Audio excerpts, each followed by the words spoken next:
Natural law really needs to be taught to young people from as early as they can start comprehending language, so that when they do start taking actions regarding other people in the world, their actions will be in harmony with natural law. The word right is synonymous with correct because they are based in truth. Right means both moral and correct because it's based in truth and natural law. If something is correct, it's based in truth. If something is moral, it's based in natural law, and it's based in truth, and it's correct. It's right. Actions that are based in right do not result in harm to other sentient beings. Wrong, contrasted with right, is incorrect. It is immoral. That's why we use it for meaning both incorrect, you're wrong about that, you gave the wrong answer, and immoral. We follow what is not true. It leads us to immoral behavior. Incorrect, not based in truth. Immoral, not based in natural law. That's what wrong is. And the reason that it's wrong is because actions that are based in it result in harm to other sentient beings. And that's common sense. You know when suffering is being caused to another person. And if there's no suffering being caused to another living being that has provable result of harm that has been done to them, then there's no wrong action that has been done, and someone has a right to take that action. A mirror neuron is a neuron that fires both when a person acts and when a person observes the same action performed by another. These types of neurons mirror the behavior of a person being observed as though the person observing the behavior were the one enacting it. This then incites that particular behavior to occur in the person that is doing the observing. In other words, when someone observes a specific behavior that you are displaying, this same response is mirrored in that person's brain, and they will often display the same type of behavior. For instance, when you are kind, energetic, and happy, individuals around you observe those behaviors and often mirror them back to you. In the same way, if you are angry, sad, or unhappy, you may see that other people near you might begin to take on those types of behaviors. In metaphysics, this is an exchange of energy that is directly felt between individuals that are intermingling. And in science, this is due to mirror neurons. Scientifically speaking, this is the reason our high frequencies induce a positive response in others, and any low frequencies we display can induce a negative response.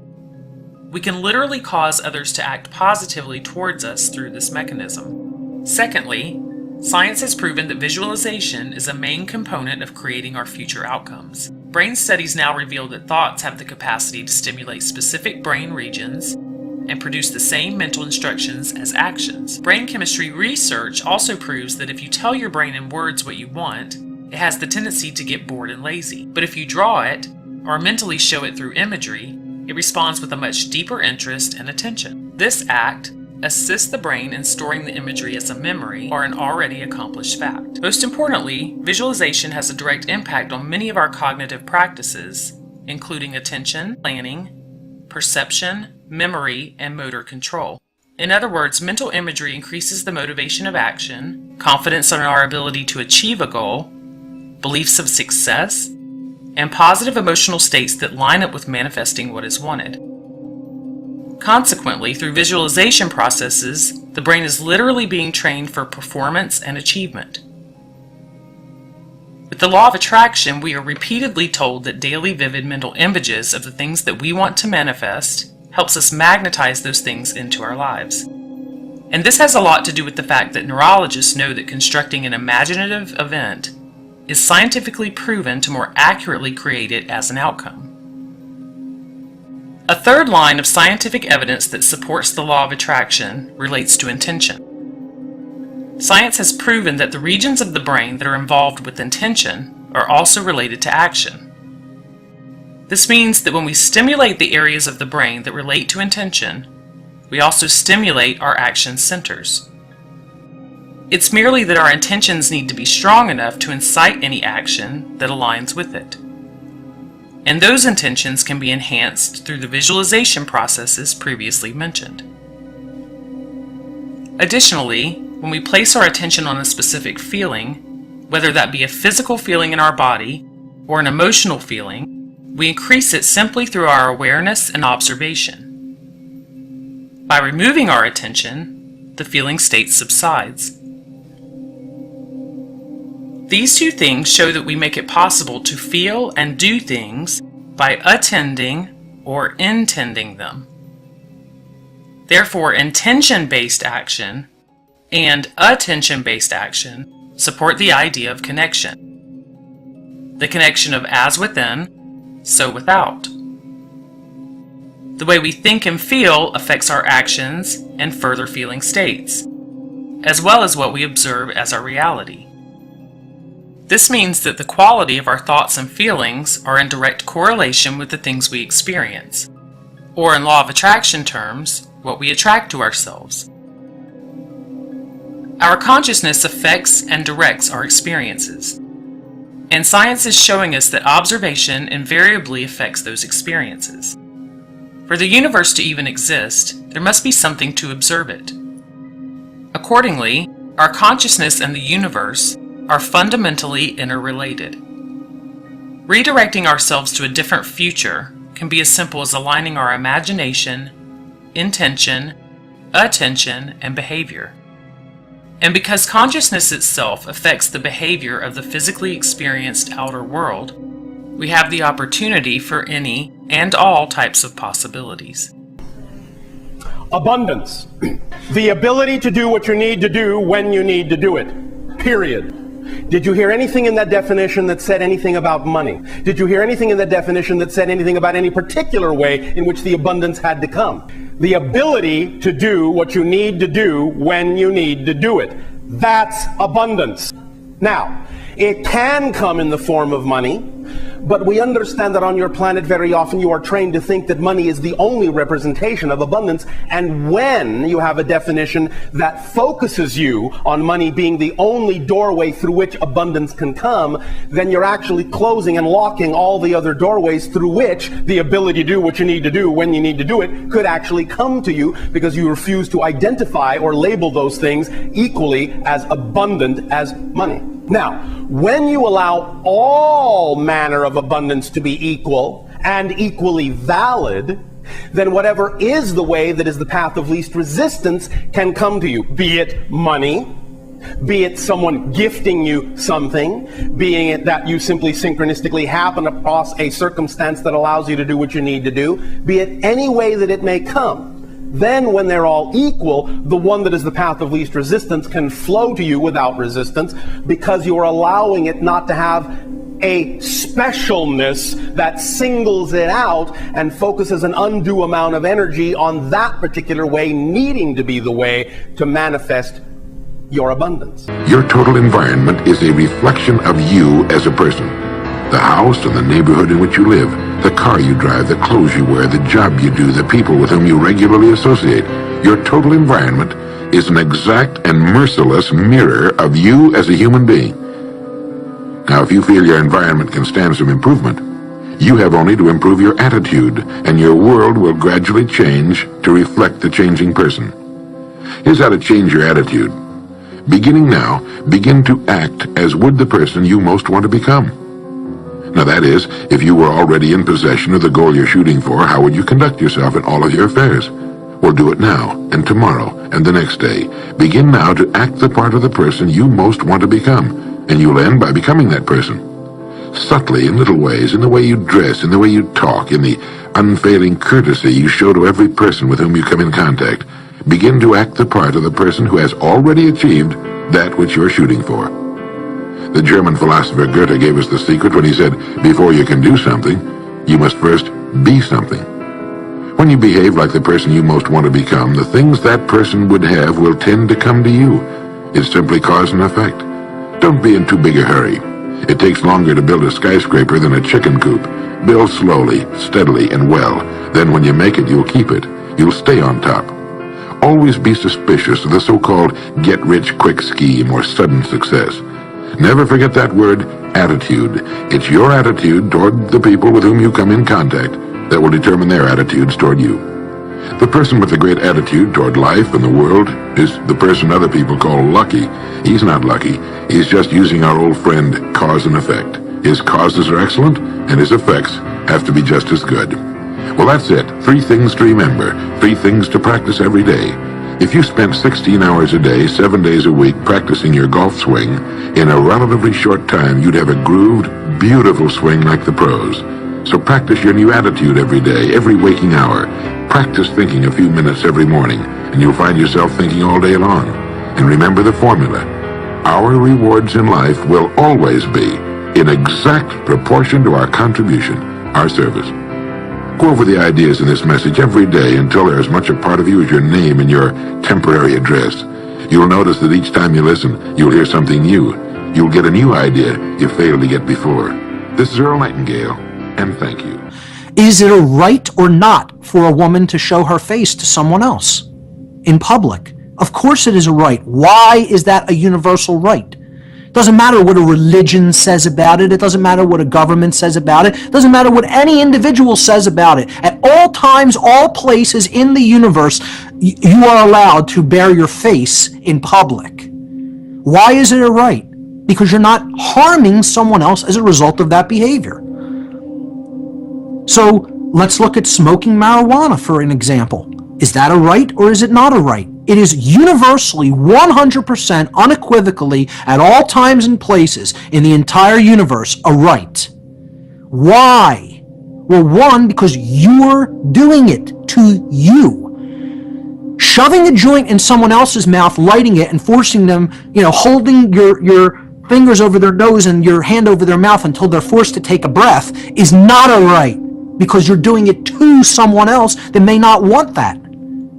So you're coercing their will, their free will. Whenever there's coercion of free will involved, it's not a right, because harm is being done. The person is saying no, and you're refusing to accept their refusal. The most powerful word in the universe, the word no, which we need to start falling in love with. Okay, so then what are we left with? Well, what we're left with is intuition. Intuition. And what is it and how does it work? Well, it's a feeling into things that comes to answers and leaves no trail.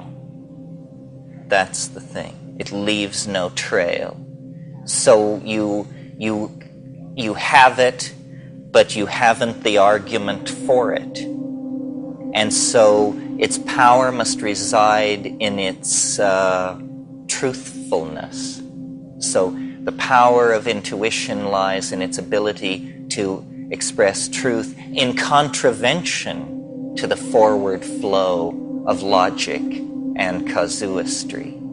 Well, is it always to be this, you know how the Tao is presented as this Eastern concept that you can barely wrap your mind around and that hovers at the edge of intelligibility? Well, really, in these so-called obscure Oriental philosophical stances always turn out to have a corollary in Western thinking, and the corollary to the Tao, to Taoism, is intuitionalism, is, an ability to sense the constraints and opportunities in the moment and act through it. Intuition. And intuition is always presented in the dominator society as 1 vague, 2 feminine, 3 unreliable. But this is simply because of this bias toward deductive and inductive systems whose falsity I have just demonstrated to you. In fact, in the felt domain of experience called living, intuition is how most of us, even the most self-defined as non-intuitional, are operating. Intuition is a kind of field processing of both the foreground and the background of experience. It's a gestalt understanding that is subliminal and that leads the whole organism through an invisible set of creodes towards the maximizing of some kind of a goal. Science runs on induction, which is a very low-grade form of logic. It means you do something over and over again, and if it happens the same way 100 times, you have confidence that the 101st time it will happen the same way. Intuition doesn't work like that. Intuition, as I said the other night, leaves no trail. And most of us are accustomed to thinking of intuition as something feminine, mysterious, unexplainable, and sort of magical. And also, I think, because we live in a male-dominant society, we undervalue it. If someone claims intuition, our position is probably one of prove it, doubt in the face of the assertion, you see. But there's an interesting thing about intuition that I don't think many people understand or have bothered to look at, which is, did you know, I'll bet you did know, mathematics is based on intuition. Now, half of mathematics would rise with a screech of horror at this statement, but the other half of mathematics calls itself intuitional mathematics. Okay, well now what's going on here? Probably if you are not a professional philosopher of science, you are accustomed to associating mathematics with science rather closely. This is because science, in order to give itself legitimacy, has very slyly appropriated mathematics, especially in the 20th century, to its purposes. But if we talk about what is called pure mathematics, which is the great love of mathematicians, the other kind of mathematics is applied mathematics, and that's for engineers and technologists and is not, what moves them to the edge of their chair. But if we think about pure mathematics, it is an activity carried on in the mind, based on deductive truth. Deductive, not inductive. In other words, a statement is made. It can be anything. All grays are non-X. This is just a statement. We don't yet know what this is going to be about. All grays are non-X. All greens are F sub 1. What we're putting in place are a set of statements that appear nonsensical, but what we will assert is that we should seek a relationship between them and that will then show us something. And this is how mathematics really works. It has very little to do with number. It has to do with the conceptualizing of relationships, conceptualizing them, and then exploring your intuition about these conceptions. And then the third and very late stage is you write a formal statement of your cognitive activity around these assumptions. So you see, mathematics is entirely intuitional. It leaves no track. It is drawn from this other domain. Well, why has it been appropriated by science? Well, for a very funny and not well understood reason. Mathematics has been appropriated by science because mathematics has an uncanny ability to describe nature. Completely uncanny. Now you may have never asked yourself, why is mathematics such a powerful tool for the description of nature? Maybe you thought that somebody else can answer this and that it's not a problem. Well, I've got news for you. It is a problem. Nobody has any good ideas about why mathematics describes nature, but notice that mathematics is an intuitional activity. An intuitional activity describes nature without the intercession of inductive science. Inductive science is a kind of naive holdover from Greek Democritean theories, where everything is conceived of as clearly conceivable and operating according to known laws. But in fact, the deeper structure of nature is not modeled out of an examination of data obtained by measurement. That isn't how it works these days. The deeper description of nature is achieved by taking weird objects from the frontiers of mathematics, these things dreamed up in the confines and depths of the human mind and inside computers, and then laying them over nature and seeing, my gosh, there's a one-to-one correspondence between, let us say, the multidimensional catastrophes described by René Thom, and the dripping of a faucet, the turbulence in a brook, the voting patterns in a ghetto. All of these things are seen to be easily modeled by extremely exotic mathematical objects discovered through intuition within the mind. Well, what does this mean? Well, it means, if it means anything, I mean, before we draw the deeper conclusion, what is the conclusion on the surface? It must be that the unaided human mind is more capable of correctly modeling nature than the human mind that works through the methodological inductive approach called science. And in fact, this is clearly true because the world described by science, a scientific description of this room, would say very little about all the important things going on in it. A scientific description of this room would leave out personality, would leave out linguistic intent, would leave out the uniqueness of each of us. For science, we are merely members of the human species.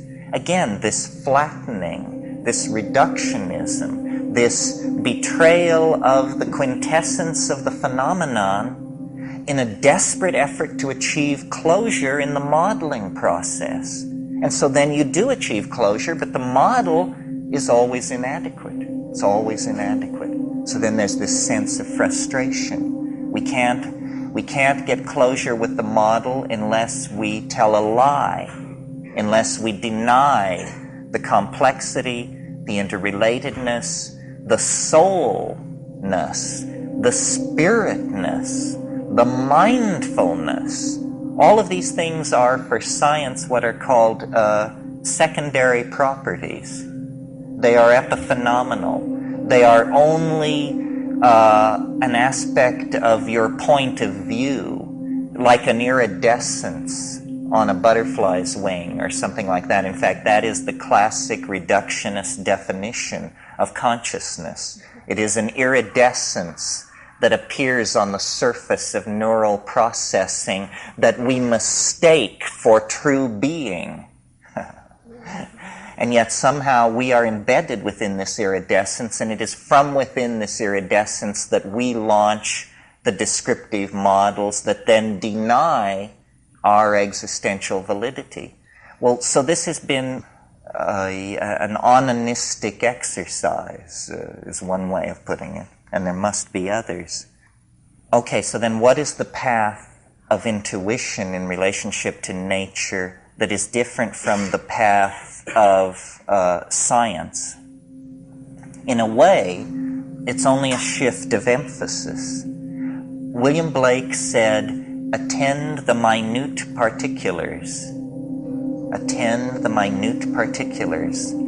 This is very good advice for science, and it is very good advice for mathematics. And what I'm suggesting here tonight is that we have misconstrued mathematics and have bought the notion that it is a part of science, when actually it stands ready to empower intuition and to sweep science, if not away, at least into a more proper role, more befitting its extremely limited application. Sometimes easy meets difficult. Have you ever been assigned an easy task which for you is actually very difficult to perform, and maybe for anybody else? And that is when you experience frustration. I have experienced that when I started taking singing lessons and my teacher told me to breathe with my diaphragm. That's easy, it's your natural breath, but actually very difficult to do, and it's a secret of the great singers. And it's similar to what happens when a boss comes into a meeting and tells you to think out of the box. Come on, give me your creative ideas, think out of the box. I want to hear that. I need innovation. Easy, simple, but actually very hard to do. You need to practice. You need to know how to get out of the box, where to go, and how to come back inside the box, because that's where we live. We actually live inside our boxes. So I want to ask these questions. I asked those questions to myself, and this presentation is a little journey through my answers. I hope that some of these will resonate with yours. So the first thing is to ask why. Why should we really go out of the box? Because inside the box we feel safe. We agree with everybody else. And when we go out, we risk our reputation. We worked so hard for a lifetime to build it up. Why should we risk it? Is this something which is a luxury that only a few people can do? Or is it really a necessity? So why? Think of our lives today. We are really part of a network. We are nodes in a network. We share information in real time. And we, in the end, all possess the same information. That's the end of it. And that is a scary thought. If we all possess the same information, what makes a difference between ourselves? Where does our dignity as human beings lie? It really depends on what we generate with that common shared information. So to think creatively, to go out of the box, is not a luxury, it's a necessity for us and for our dignity as human beings. So which box are we talking about? We must have a clear definition so that we are really talking about something specific. It's not our mind. We cannot think out of our minds. It's a boundary within our minds, the boundary between what we know and what we haven't still or yet thought about. What is our mind? What is our knowledge structure? It's an emergent phenomenon out of a complex mechanism, which is the brain. We start with initial conditions, our genetic heritage. We have boundary conditions, the environment. We have indirect experience, years and years spent in school and university to learn what other people have thought, what other people have discovered, what other people have created. And then we have our own direct experience, our successes, our failures that really make what we are. All of this builds the ant hill within which we live, and we live very well in that. And whatever we think inside that ant hill, that box, we feel safe. Whatever is outside, it's invisible to us. We don't know what is outside. That is why it's so risky, because nobody else knows. And so we are faced with something which is necessary to our dignity, but actually it's very difficult to do. How do we go out of the box? How do we do that? What are the mechanisms? Do we need to wait for an apple to fall on our heads? Or are there some specific techniques? Well, reality is out there for us to perceive it. It's beautiful.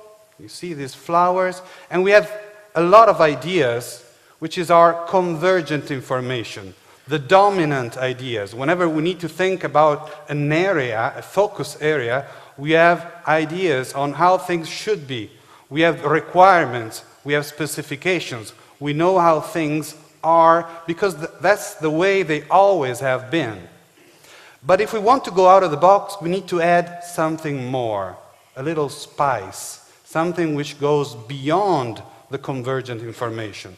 Something wrong, something absurd, something which apparently is not relevant, something which takes us far. This is what we call divergent information.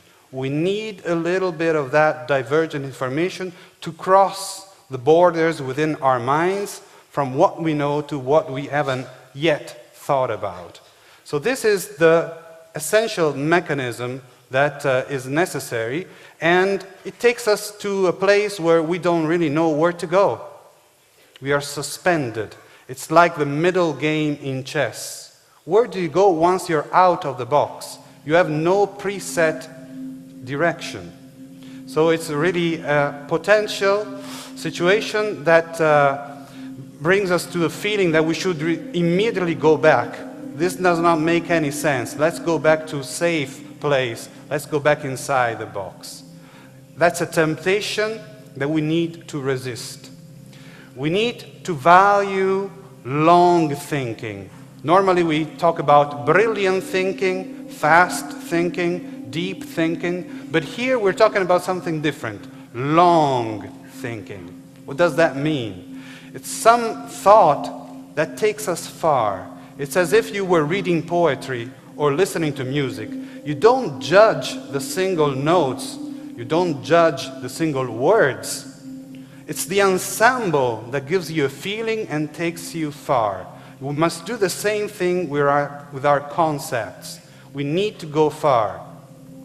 And so we can use association of ideas, combination of ideas, extraction of principles and application of those principles to areas where they were never applied before. We need to be open-minded. We need to be fluent.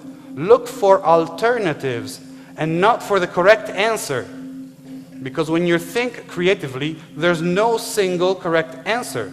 There are many possible alternatives.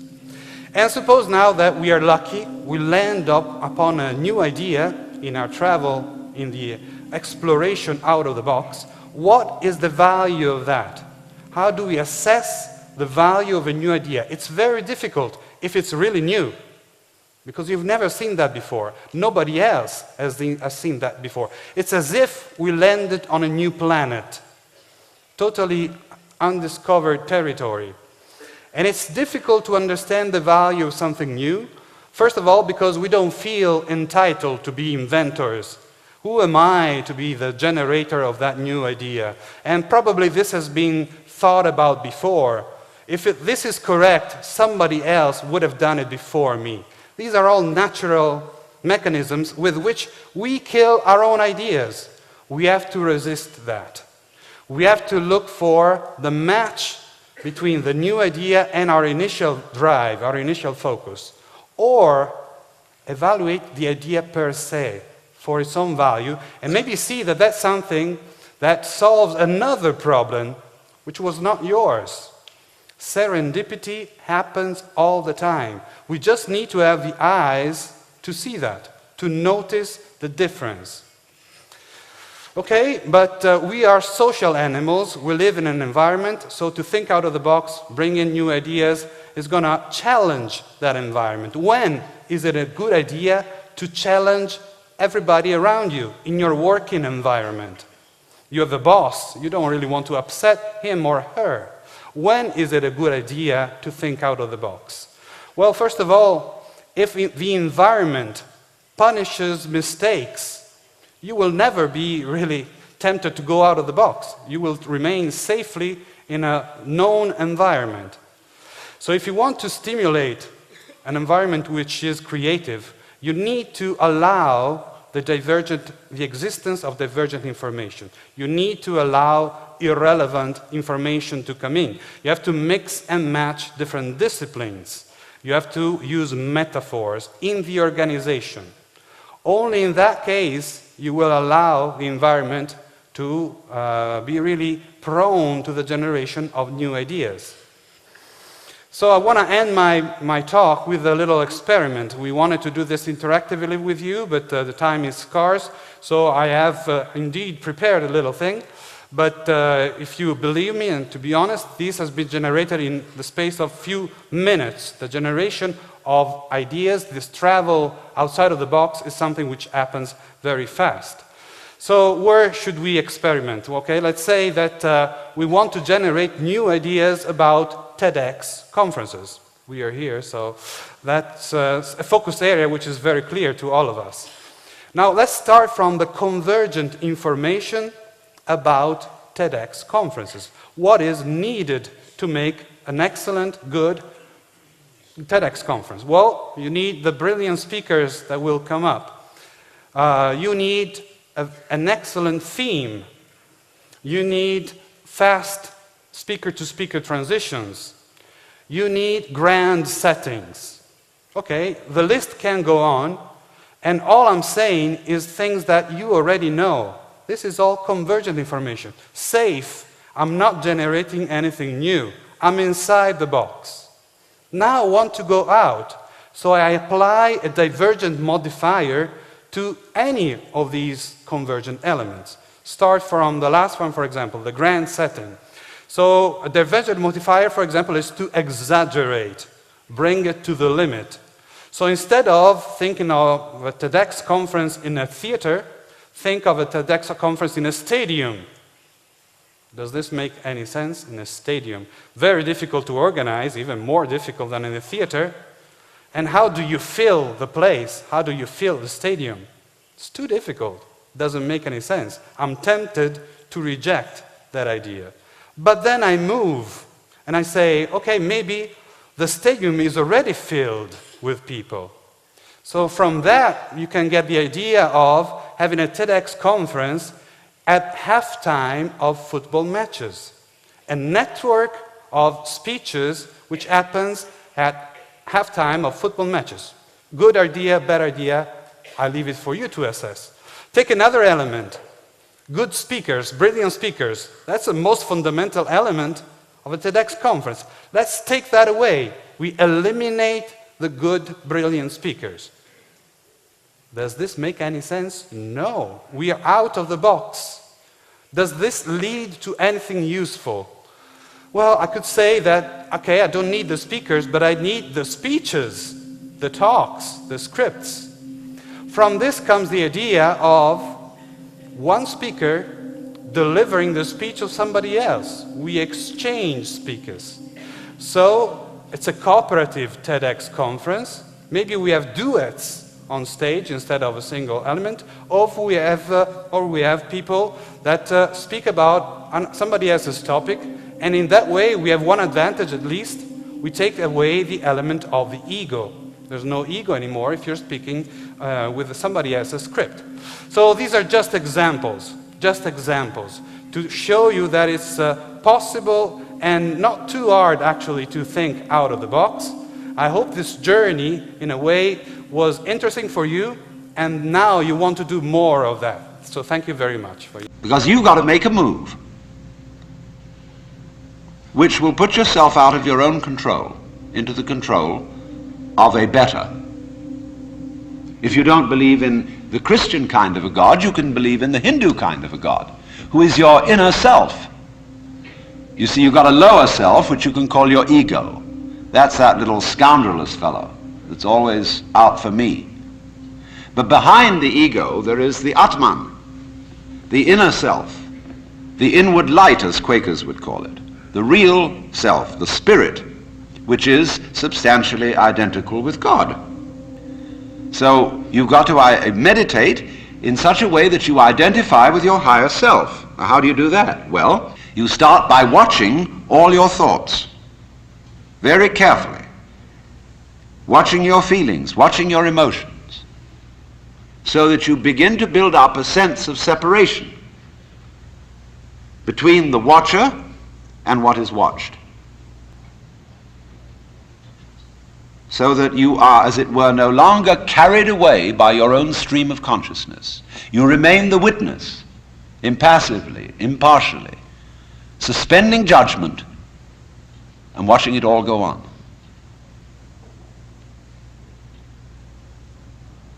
That seems to be something like progress. At least you're taking an objective view of what is going on. You are beginning to be in a position to control it, but just wait a minute.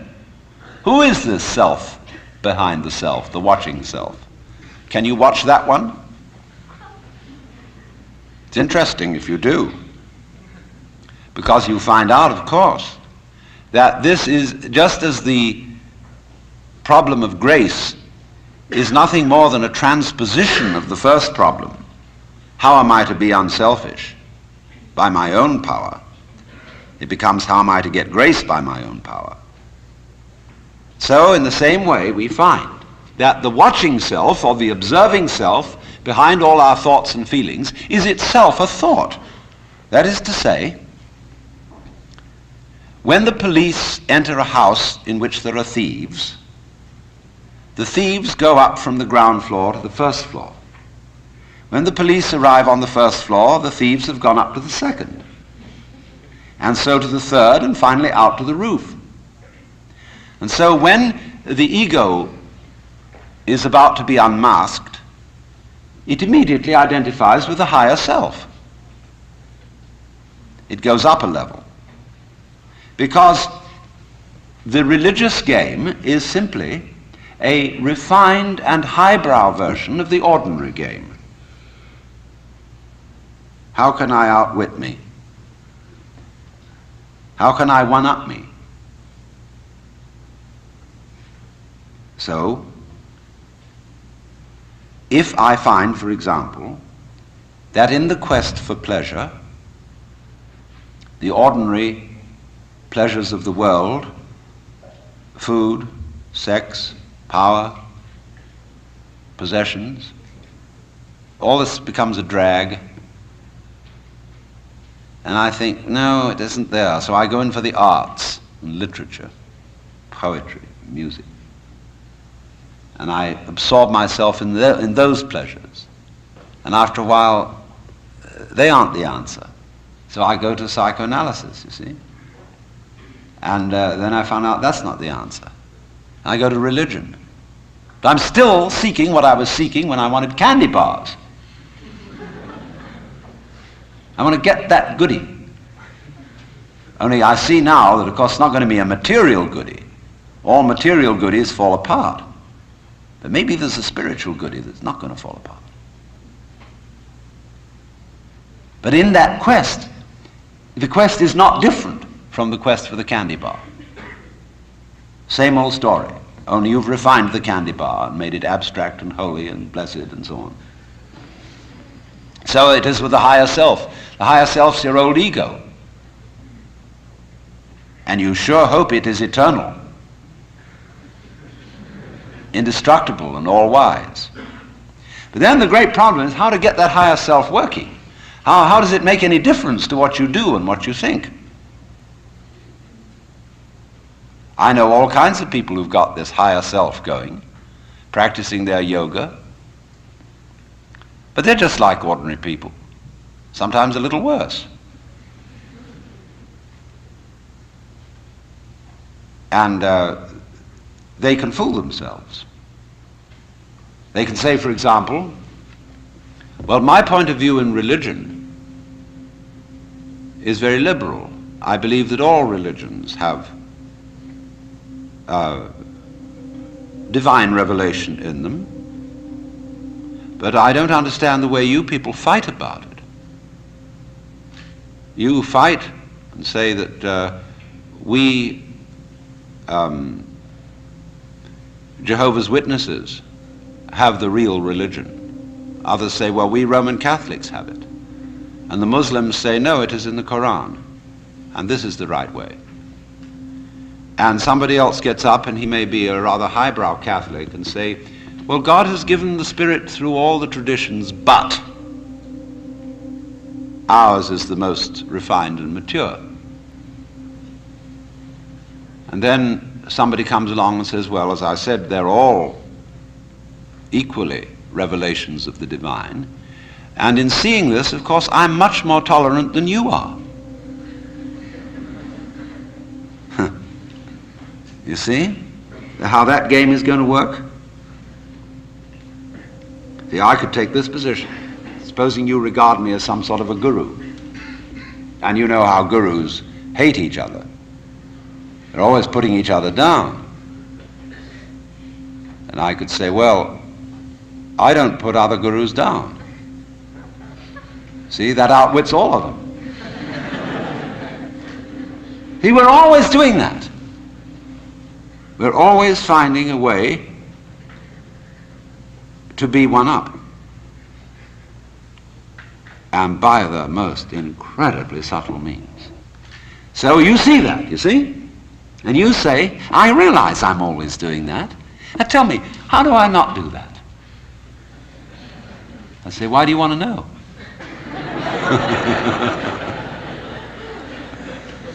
Well, I'd be better that way. Yeah, but why do you want to be better? You see, the reason you want to be better is the reason why you aren't. Shall I put it like that? We aren't better because we want to be. Because the road to hell is paved with good intentions. Because all the do-gooders in the world, whether they're doing good for others or doing it for themselves, are troublemakers. On the basis of kindly let me help you or you'll drown, said the monkey, putting the fish safely up a tree.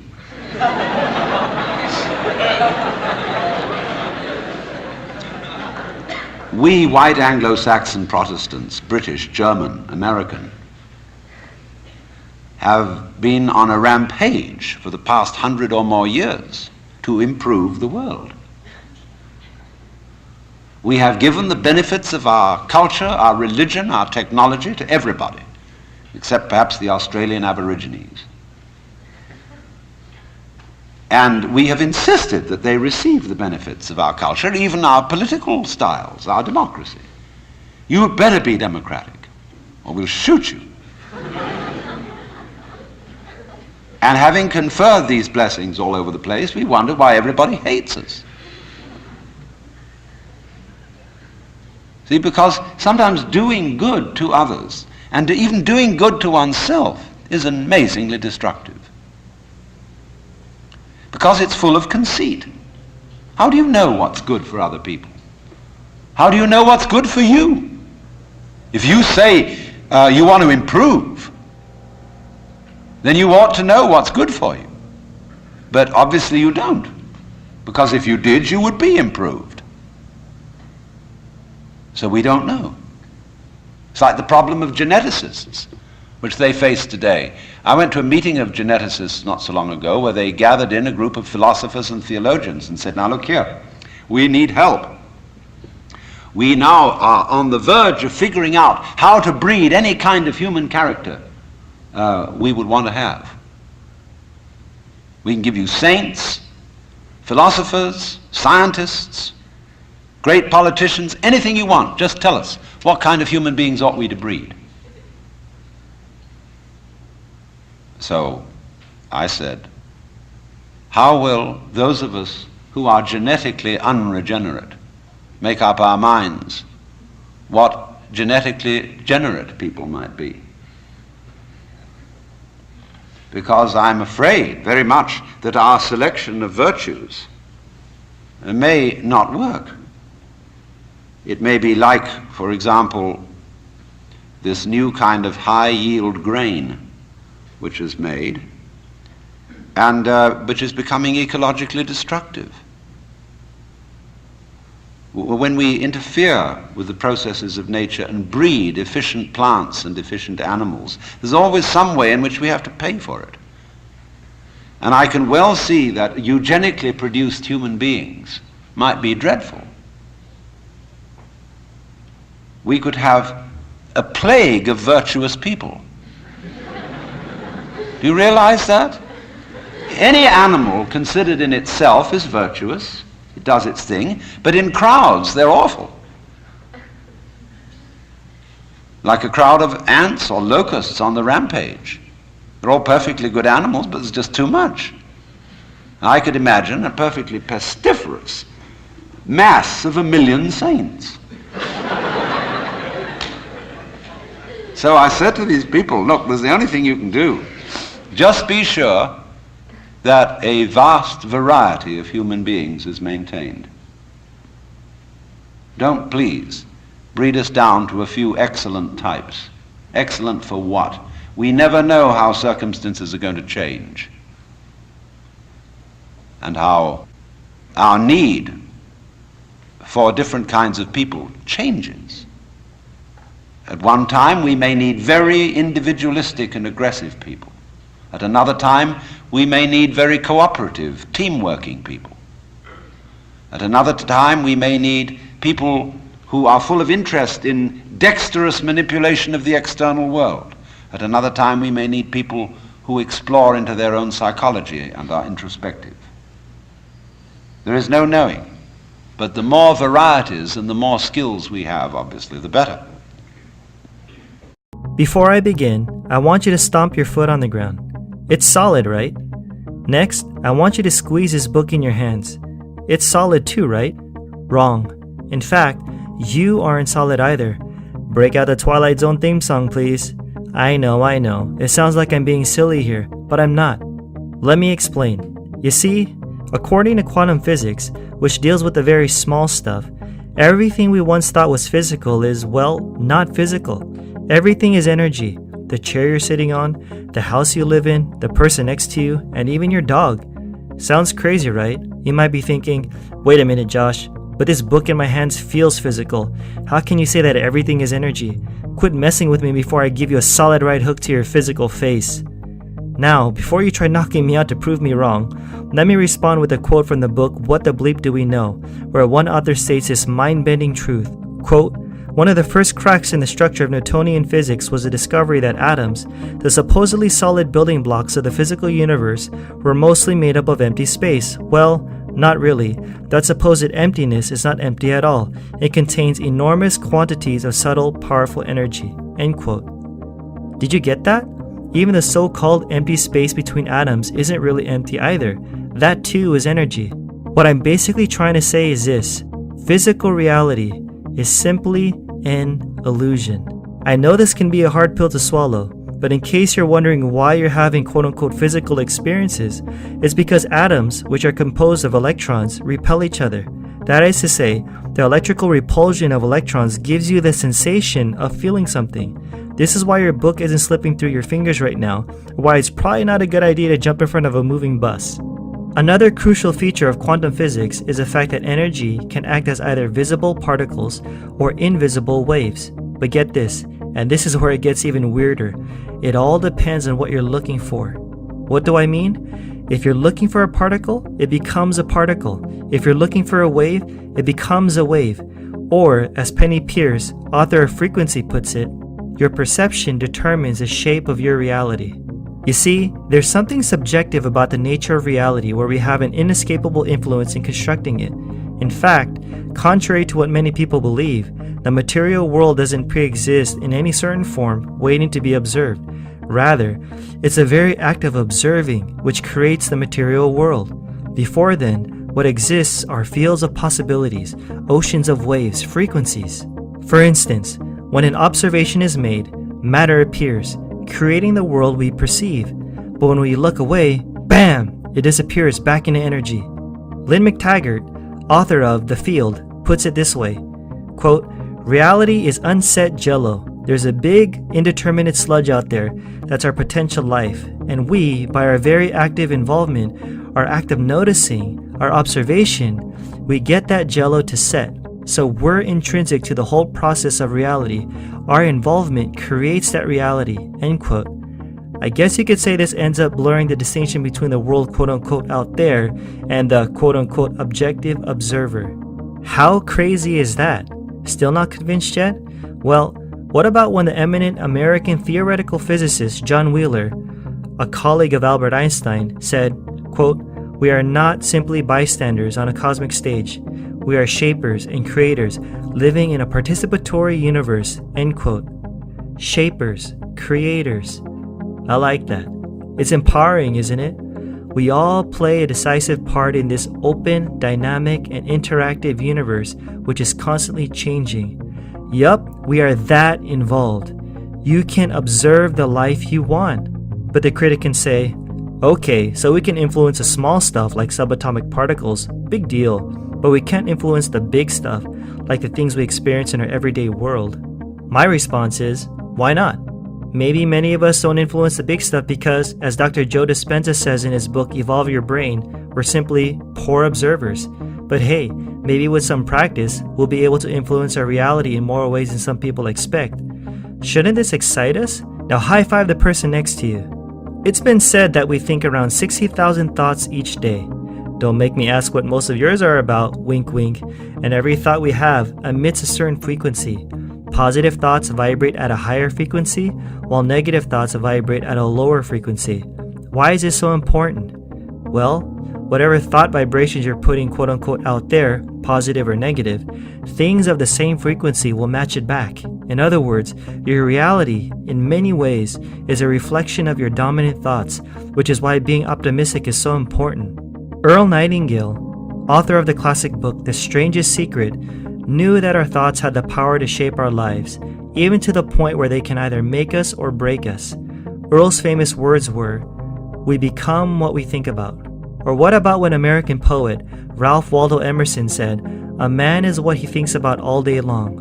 Or when Thomas Merton, the Christian mystic, said he prays by breathing. You see, what Nightingale, Emerson, and Merton believed about our thoughts confirms what many wise teachers and prophets and philosophers have said throughout the ages. Thoughts and beliefs are life. Obviously, we have more thoughts than we can actually keep track of. But remember, it's our dominant thoughts which tend to color and create everything we see, which is why we gotta make the thoughts we want the most dominant ones. In addition to thoughts, our words are extremely powerful as well. In fact, words do matter, literally. They shape our lives for the good and for the bad, depending of course on how we use them. As a kid, I remember being on the playground and hearing my classmates say, "Sticks and stones will break my bones, but words will never hurt me." Well, that's not necessarily true. Consider the well-known water experiment done by Japanese researcher Dr. Masaru Emoto. In his popular book, The Hidden Messages in Water, he reveals how words have the power to influence water. In the experiment, he exposed water to different types of music, prayers, and words. Using high-speed photography, he visually captured the structure of water at the moment of freezing. The results were freaking eye-opening. For example, when he exposed water to positive words such as love, thank you, and the like, the words formed beautiful crystals like snowflakes.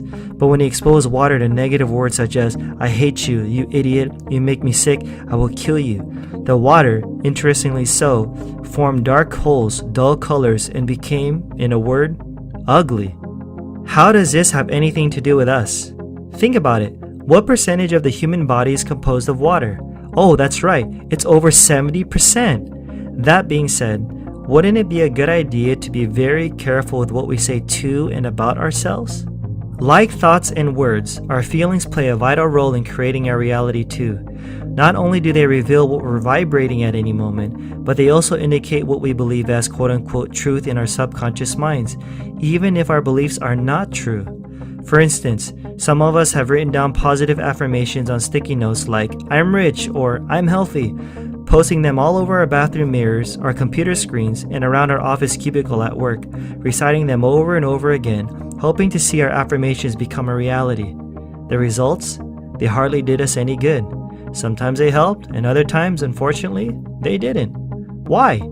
Because we weren't feeling the words. Our lips said one thing, but our feelings expressed the exact opposite. You could shout all the positive declarations you want till the cows come home for all I care, but if you don't say them enough to the point of affecting your subconscious mind, and without any emotions behind them, then don't expect too much to happen. Remember, words, coupled with emotion, are power. This leads me to my next point, a proper understanding of faith. Unfortunately, many skeptics tend to scorn faith, thinking it's for those who are irrational, weak-minded, and gullible. I guess it all depends on how one defines it, right?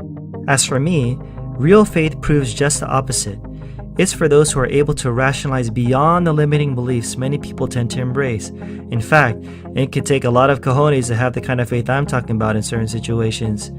See, not only do I have several anecdotal stories to back up my understanding of faith, but the kind of faith I'm suggesting is also supported by the idea that all possibilities exist in the present moment. Let me share a powerful example of this. I'll never forget the story in Greg Braden's book, The Isaiah Effect, where he talks about his trip to the desert of northern New Mexico with his Native American friend David. As the story goes, it was a third year of drought in the American desert Southwest. Greg was amazed by how a pool of water, right in front of him, simply evaporated within seconds. Have you ever seen it this dry before? Greg asked. The old ones say that it has been over 100 years since the rains have left us for so long, David said. That is why we have come to this place, to call to the rain. David led Greg along an invisible path that only he could see. They stopped at a special place, a place known to David's family and ancestors for many generations. There is only you, me, Earth, sky, and our Creator, David said. Today we will touch the unseen forces of this world, speaking to Mother Earth, Father Sky, and the messengers of the in-between. Today, he continued, we pray rain. David removed his shoes, turned his back, and walked toward a stone circle. Then, with his eyes closed, he did a ritual where, according to Greg, every movement he made seemed sacred. Once David was finished, he said, "Let's go. Our work is finished here." "Already?" Greg asked, a bit surprised. "I thought you were going to pray for rain." "No," David replied. "I said that I would pray rain. If I had prayed for rain, it could never happen." Then, later that afternoon, the quote-unquote impossible happened. It rained. Wait, let me correct myself. It didn't just rain, it rained hard. In fact, a full-fledged thunderstorm went underway. Now, what in the world did David do exactly? As explained in the book, David prayed rain by planting the seeds of a new way. He began with the feeling of gratitude for all that is and all that has come to pass, giving thanks for the desert wind, the heat, and even the drought, calling it neither good nor bad, acknowledging it as their medicine.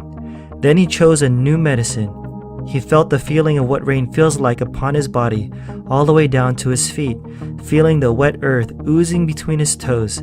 He smelled the smell of rain on the straw and mud walls of his village after the storms. He felt what it feels like to walk through the fields of corn growing up to his chest because the rains were so plentiful. He basically felt all the feelings of what he wished to experience. From that point forward, his prayer became a prayer of thanks. You see, faith isn't about wishing for something you don't have, and it definitely isn't about begging a distant creator in the sky to do something for you. Rather, real faith is about feeling the feeling that you already do have, seeing what you desire in the now, recognizing what you want as complete, and with a sense of gratitude, acting as if it's already yours. And somehow, folks, by honoring all possibilities, you're able to bring the ones you choose into this world.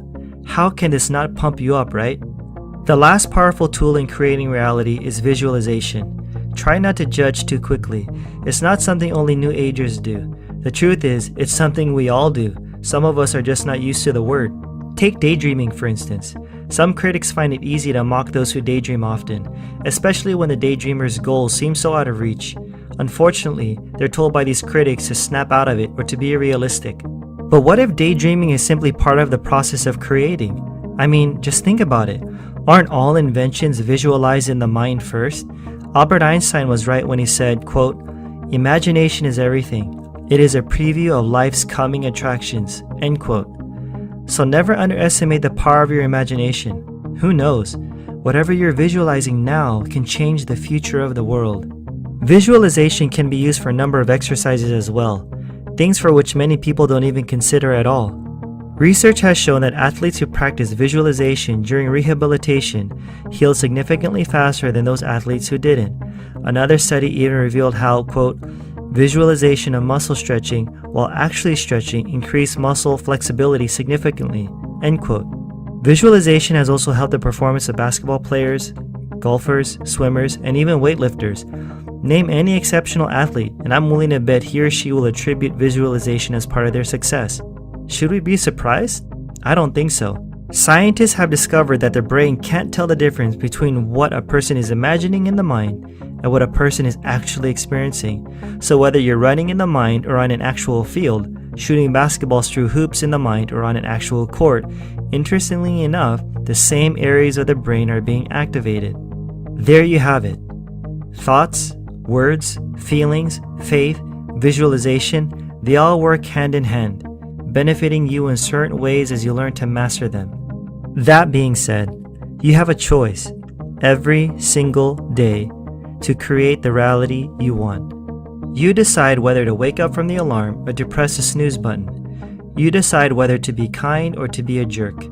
You decide whether to spend time with your family or to hang out with your friends. You decide whether to study diligently or to slack off. You decide whether to accept the sickness or to figure out a way to heal your body. You decide whether to hang out with people who bring you down or to surround yourself with people who will inspire you. You decide whether to accept what everyone else says as truth or to challenge the status quo when necessary.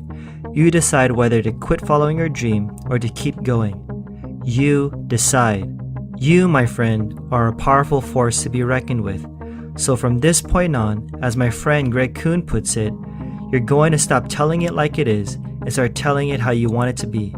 At the psychedelic dose level of these mushrooms, you get a very important quality, in fact, the centrally important quality for my argument, which any of you who have ever taken these things have experienced yourselves, and that's what I call boundary dissolution.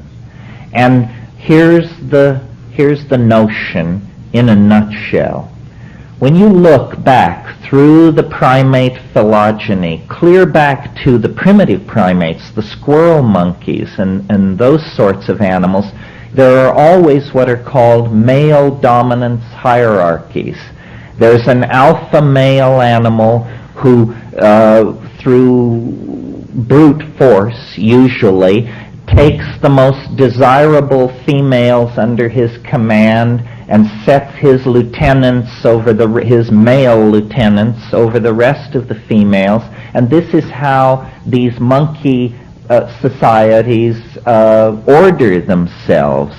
Well, because psilocybin is a boundary dissolving hallucinogen, and because the essence of ego consciousness, which is necessary for these boundary hierarchies, and for these dominance hierarchies, the essence of ego is boundary definition.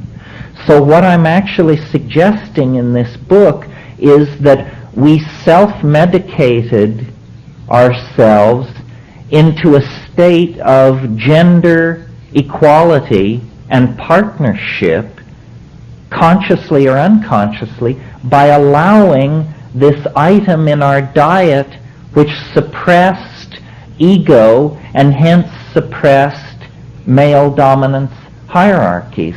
And so the ordinary momentum of primate evolution was interrupted, and for a period of about, who knows, pick a number, somewhere between 15 and 50,000 years, ending about 10,000 years ago, we actually lived in a kind of paradise where human beings were at equilibrium and in balance with the earth, where men and women were in balance with each other. And I should have mentioned this sexual arousal, which went along with the mushroom taking, promoted a style of orgy, probably at festivals which were lunar. At the new and full moon, everybody basically just jumped each other's bones in a big heap. And the social consequence of orgy as a social style is that it makes it impossible for men to trace lines of male paternity. This is very important. There is, in a society which practices orgy, no concept for men of my children. There is only the concept of our children, meaning the tribe, the group. So male loyalty goes toward the group. And this is very important because once men discovered male paternity, they discovered ownership of hunting grounds, food supplies, women, you name it. And it tended to feed back into the formation of the ego structure. Well, and so I believe that really that was the golden age of humanity, that we all long for and have a great poignancy for, that has even been called the nostalgia for paradise. I believe we have this nostalgia for paradise because we are the victims of a fall. You see, what happened was this African grassland environment, which was necessary for the ecology of the mushrooms, and therefore necessary to maintain this partnership paradise, eventually it all dried up. The Sahara turned to desert. These people were forced out of Africa into the ancient Middle East, and we fell into history. And this is the moment at which agriculture was invented. Agriculture, because you have to stay in one place and tend the crops and defend the surplus of these successful agricultural efforts, means the end to nomadism. It means the birth of cities. It means the creation through surpluses of classes of those who have and those who have not. It promotes kingship. It creates the need for standing armies. You can tell the drift here. All the institutions that we associate with male oppression, with hierarchy, with dominance, come into play at that point. So I don't want to spend too much time on this, but just in a nutshell, that situation is the situation in which we were born and came to consciousness. The paradisical situation of gender partnership that then dissolved. It was really a return back to the earlier primate style of male dominance and hierarchy when the mushroom was no longer available. We returned to our old monkey ways, and we have been practicing those monkey ways ever since, even as we reach toward the sequencing of the human genome, the exploration of the solar system, the exploration of the heart of matter. Nevertheless, we do it from a psychologically damaged perspective. Now, the question of drugs. Why, as a species, are we so obsessed and so addictable to so many things? There are a few animals who will break into a compound for fermented fruit or something like that, but we addict to dozens of substances and behaviors. Well, I believe that you can make an analogy to a person who was abused or traumatized as a child. The entirety of human history has been acted out in the light of the traumatic severing of our connection into the Gaian mother goddess planetary matrix of organic wholeness that was the centerpiece of the psychedelic experience back in the high Paleolithic. In other words, the world of hallucination and vision that psilocybin carries you into is not your private unconscious or the architecture of your neural programming, but it is in fact a kind of intellect-y, a kind of being, a kind of Gaian mind. For Paleolithic human beings, it was the great goddess. Once you sever from this matrix of meaning, what James Joyce called the mama matrix most mysterious, once you sever yourself from that, then you have nothing but rationalism, ego, and male dominance to guide you. And that's what has led us into the nightmarish labyrinth of technical civilization, overpopulation, classism, racism, sexism, propaganda, so forth and so on. All the ills of modernity. So I wrote this book making this argument because I believe that if we could import into straight society, almost as a Trojan horse, the idea that these psychedelic compounds and plants are not aberrational, they are not pathological, they are not some minor subset of impossibility that only freaks and weirdos become involved with, but rather they are in fact the catalyst that called forth humanness out of animal nature. If we could entertain this as a possibility, it would change the way we think about so-called primitive societies, shamanism, the psychedelic experience, society's efforts to control and eradicate these substances. And I believe that we are really in a race on this planet now between education and disaster. And it is the momentum of the ego that threatens to shove us over the cliff into Armageddon. Famine, overpopulation, you can kiss goodbye to democratic values. We are all going to live in an Orwellian anthill if we don't, what? Change our minds. We have to change our minds on a dime.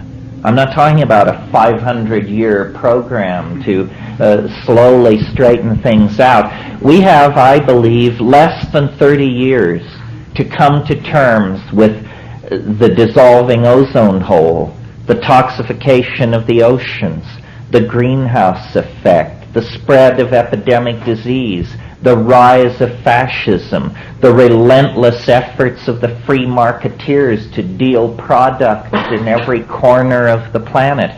We must change our minds. And what we have to do is have recourse to these same shamanic plants and shamanic practices that allowed our remote ancestors to come to terms with the mystery of being and their situation on this planet vis-a-vis the rest of nature.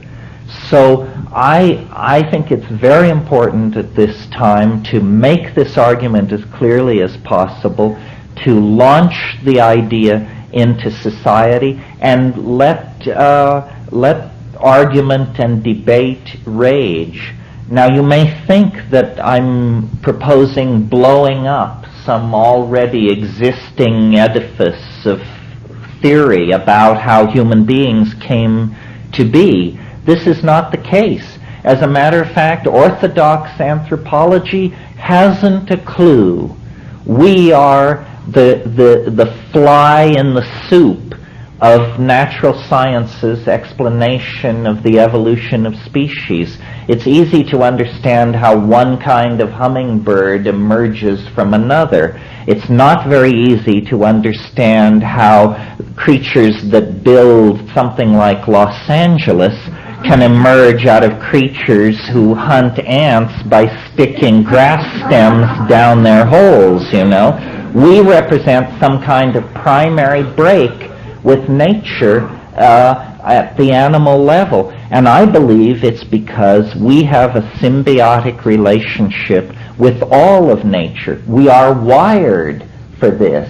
There are drug receptors in our brains, in our physical brains, that have been carried along for 1,000 generations without really being called into use. But now is the time. If we really believe that these things expand consciousness, then we must study them, use them, apply them, because it's the absence of consciousness that is creating a terminal crisis, not only for us as a species, but for every living thing on this planet. And I think the psychedelic experience is as much a part of being alive as sexuality, language, the things which fulfill us and give meaning to the human experience are left incomplete and impossible to assimilate if we don't place the capstone on the edifice of our being in the world. And the capstone on that edifice is our right, our obligation, and the privilege of dissolving our ordinary ego boundaries and merging with the mind and purpose of the planet. And this is what I was trying to say in the book, and this is what I hope I'm able to communicate to you this evening. Very well. Thank you very much.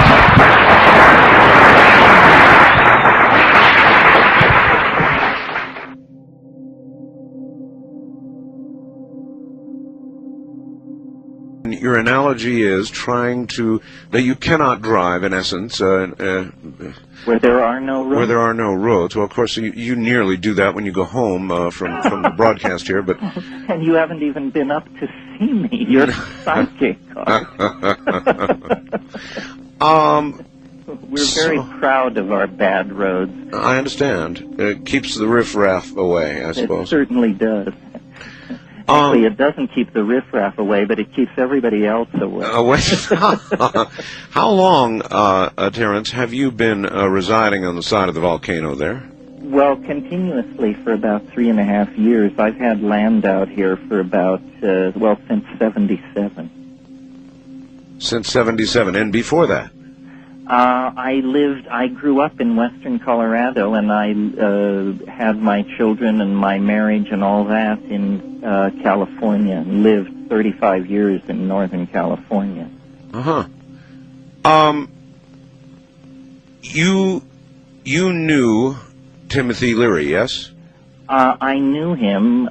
We appeared in public, mostly in Europe, together a few times, and he certainly was a huge influence on me. I only came to know him in the past 7 or 8 years, but as a kid growing up in the 60s, he was an enormous influence on me. You are now being called by many his heir apparent, his heir now, I guess. Well, I think not by many, but I was called it by him. Everybody else kept their mouth shut. Well,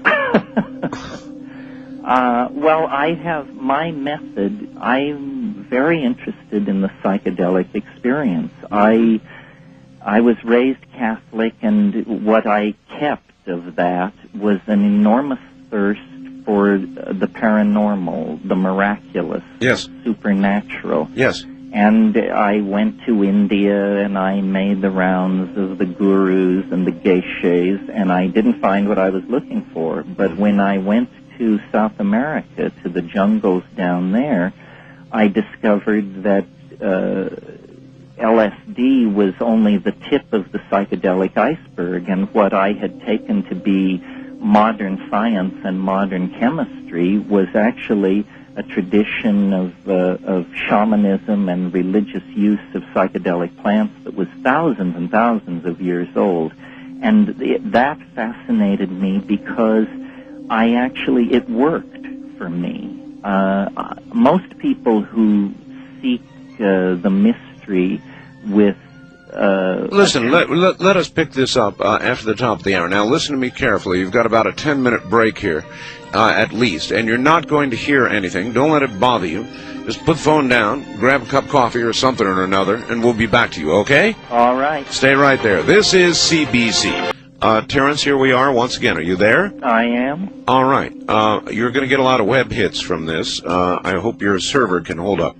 So levity is very together. I think they can handle it. Good. But we'll find out, won't we? Yeah, we'll find out is right. Wildcard line, you're on the air with Terence McKenna. Where are you, please? This is Tony. I'm in Las Vegas. Yes, Tony. Good morning, Art and Terence. How are you? Good. How are you? I'm doing pretty good. I wanted to ask you a couple questions. Do you think the reason why people generally, like remote viewers, for instance, lose credibility is because, like psychics, they have a distasteful track record and don't predict stuff like the Oklahoma bombing or a bank robbery before it happens? And do you think that time machines can be, the possibility of the future of time machines might have something to do with something that's very normal in nature, such as extreme shockwave technology and just normal physical things that happen generally and in the mainstream physics that will create synthetic time travel reality? Well, I don't know from what direction time travel is going to come. It used to be completely unrespectable to discuss it in the scientific literature, and if you run literature searches now, you'll see over the past 10 years this has gone from unmentionable to quite respectable. Right. There's a book called Time Travel in Physics and Science Fiction by Nabum that will definitely bring you up to speed on the many, many approaches to time travel. It's been known since 1948. There was a paper by Kurt Gödel with a scheme for time travel that would work. It simply requires that you spin a cylinder half the size of the solar system at the speed of light. Yeah. But everybody agrees if you could do that and then travel along its transverse axis, you would be moved backward into time. So in the way we started out with vacuum tubes and now go to the Pentium, we have now very Rube Goldberg approaches to time travel, but I'm sure by 2012 we will have brought this to a kind of perfection. And do you suspect, Terence, that time travel will manifest itself from the physical, from physics, or that time travel will be manifested from within? I think we're going to find a way basically to obliterate the difference.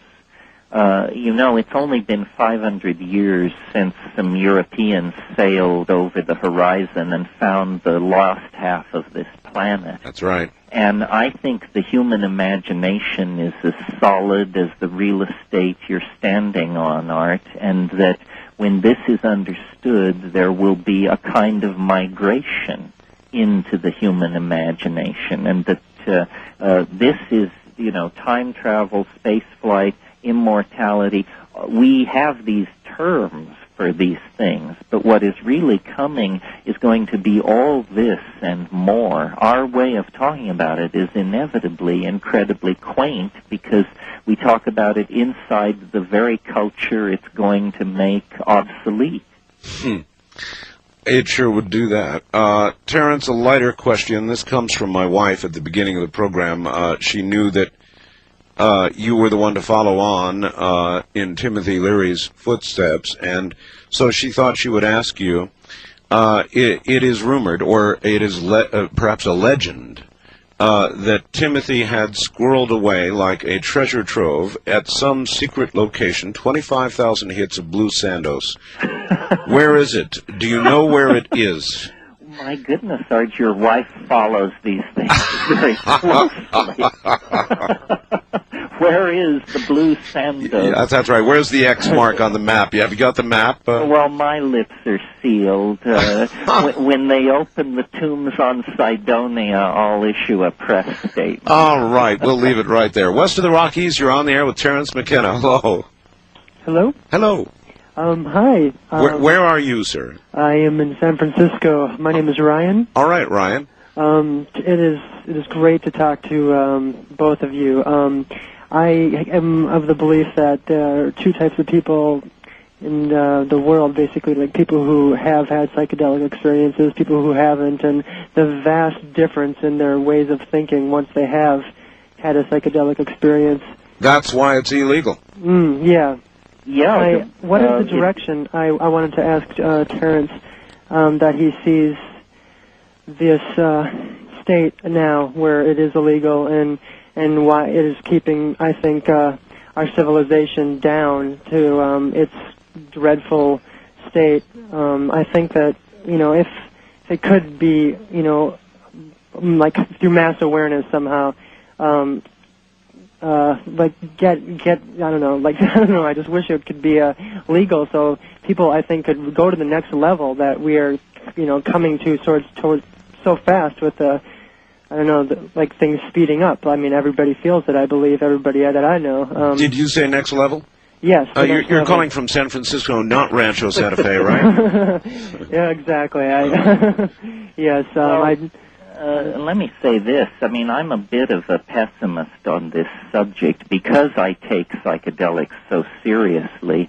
I can't imagine them ever being really legal unless there's a total social transformation, because my analysis of it is the reason everybody from a Marxist state to a Christian oligarchy to a high-tech industrial democracy can get together and agree that psychedelics are a terrible, terrible thing is because the social effect of psychedelics being taken by large numbers of people is a kind of deconditioning from the cultural myths, whatever they are. It's no knock on any given society. It's just that if people start taking psychedelics, they start questioning what they've been told about reality. And culture is in the business of keeping you inside a set of predetermined answers to those questions. Well, based on that, then, Terence, perhaps legalization day is 2012. Well, there you go, Art. There's an apocalypse that would shake our world and leave the heavens intact. That day that drug war ends. First time caller line, you're on the air with Terence McKenna on the big island of Hawaii. Hello. Hi, Art. Hi, where are you? I actually am also from San Francisco. Okay. So it seems to be San Francisco night for the last two callers. Well, I'm not surprised. Nor am I. Anyway, I just wanted to tell you up front, I am a professional stand-up comedian, and I guess sort of in the vein of Lenny Bruce, so I do a lot of research, and I've read a lot of your writings, Mr. McKenna, including The Archaic Revival, Invisible Landscape, and also, excuse me, the CD that you have that you did with Space-Time Continuum. Oh, yeah, the Alien Dream Time. Yeah, which was very fun. And I'm also familiar with Mr. Sheldrake's writings as well. And I would say to the 25% dissenter faxes that you've been receiving, Art, that they are probably saying that because they're not familiar with a lot of what Mr. McKenna is saying. Well, and a lot of them never will be. It'll go right past them, and they hear one thing only, and they see devils. And, right. That's okay. Right. Well, actually, in relation to what you're saying there, I would say the gentleman who considered Mr. McKenna to be in league with Satan, that the truth does not have an ideological agenda or anything like that whatsoever. My question to you is, you're familiar with the writings of John Lilly? Sure. In my neighborhood, there's actually an isolation tank center, and I regularly go down there with mushrooms, and I'll hop into the tank while I'm doing mushrooms and whatnot. I'm very fascinated by your writings on DMT, and what I'd like to know is, how would I be able to locate DMT or the plants that it comes there from? Now, I don't know that we can tell that on the air. Well, we can say something. We've already said it's right behind your eyebrows. Right. So that's one thing. The other thing is, the real practical answer is go to the Internet in terms of if you want to locate plants in your ecosystem. There you go. There's vast discussion of this and incredible enthusiastic communities. But as Art says, we've already pushed the envelope. I don't think we can start peddling Schedule 1 substances on the air, nor would we wish to. Nor would you want me to, sir, because then you might not hear me anymore. Right. However, it's on the Internet. Look, it's a lot less dangerous than a lot of the other crap on the Internet, building missiles and bombs and all the rest of that. So, can you? Can I ask you this? Can you give use me a search? Use a search engine. Right. All right? All right, thanks a lot. That's what they're there for. Wildcard line, you're on the air with Terence McKenna. Hello. Wow, I actually got through. Yes, sir, it seems that way. Where are you? I'm in Madison, Wisconsin. All right, go right ahead. Another hotbed. First of all, Art, I just wanted to say about a year ago I talked to you, and you were telling me that I was doing myself a lot of harm by using psychedelics, and I think Terence is just good proof that someone can turn out all right. No, I didn't tell you that. Okay. I didn't tell you were doing yourself a lot of harm. I thought you did. Nope. No? I wouldn't make that judgment. That's something that only you can conclude. I see. But also, I want to make a suggestion for a guest. I think Terence might be familiar with him, but have you ever heard of Douglas Rushkoff? Oh, yeah, I know Doug. Yeah. Yeah. I've read many of his books, and just what he needs, more publicity. I think he's just a great guy. And all right, anything else? Yes, Terence, I have a video called Alien Dreamtime. Yeah? I just want to say I really like it. Oh, yeah, well, that's a thing I did a few years ago with a band called Space-Time Continuum, yeah. Yeah, What was the essence of it, Terence? Well, it was a rave in San Francisco, and I talked about, if you can imagine this, I talked about the impact of psilocybin on human evolution to a backbeat. This is something we haven't gotten into here, Art, but I have a whole other rap on how mushrooms actually impacted and caused the breakthrough to self-reflecting human consciousness. We'll have to save that one for another time. I guess so. Interesting. East of the Rockies, you're on the air with Terence McKenna. Good morning. Good morning. This is Larry in Peoria, Illinois. Hi, Larry. This is really very interesting because I've just recently read some of the excerpts from The Psychedelic Experience by Timothy Leary, just his take on the Tibetan Book of the Dead. And I missed the first part of the show, so I'm sorry if this has already been talked about, but I was wondering what is basically the difference between DMT and LSD. Good question. Well, LSD lasts hours and hours and tends to be, I think my own phrase is abrasively psychoanalytic. Essentially, I think LSD does what most people think psychedelic drugs do. They cause you to review past memories. They cause you to see your life in a different light, so forth and so on. DMT is not like that. It seems to go beyond the personal dimension. It doesn't matter, I think, who you are or where you started from. It carries you into its own world, a world that is alien on its own terms and doesn't have a lot of information in it about your psychology or your dilemmas. So it's less useful for psychoanalysis and more useful for exploring what I consider to be pretty dramatic paranormal dimensions, considering they're so easily accessed. You're speaking about, it's interesting, all this talk about dimensions and going to the next level. I just had a psychedelic experience recently when I had a meditation on the nature of the universe as being like a geometric structure that's so immensely more vast and diverse than you can really explain. Well, I think, there's the vastness of space and time that we know about, but then as we look into the micro dimension and we see how much there is in the atomic and subatomic world, I mean, the world is an amazing and dynamic place, and this is why I'm so down on ideologies, because I think they're dusty mirrors to hold up to the splendor of the felt presence of the living universe.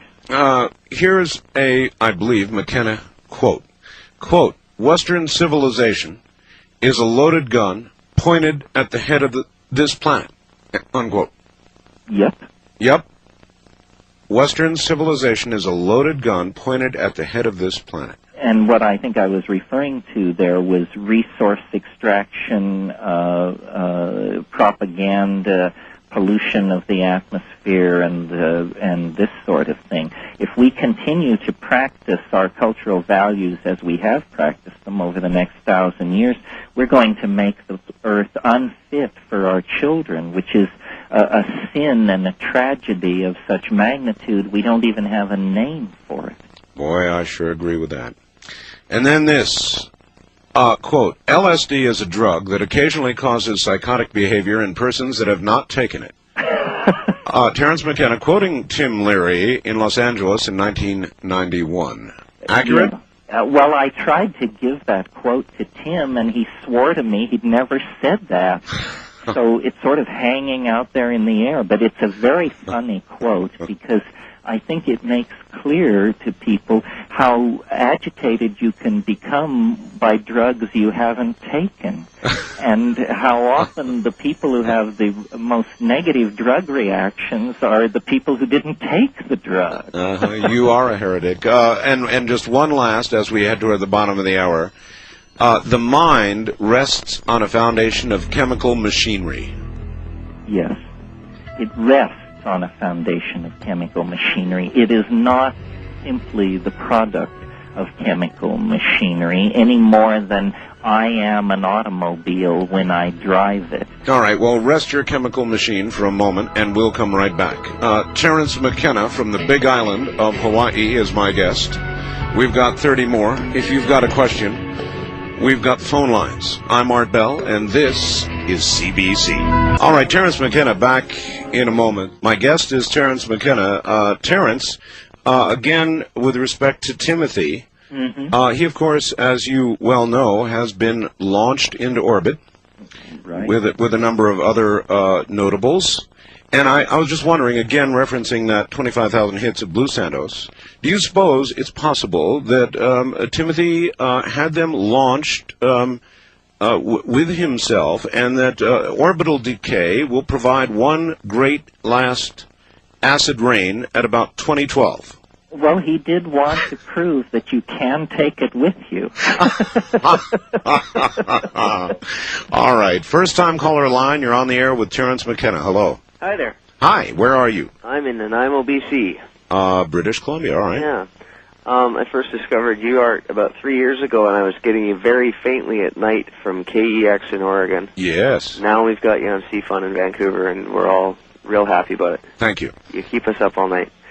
So, Terence, Sure. I've read, I think, all of your books, if not most of them, and in True Hallucinations, there's a part where you have a mushroom in the hut with you and your brother, and he makes a sound that you describe, but I think nobody else that, unless we were there, we wouldn't understand the sound, makes the mushroom glow, or appear to.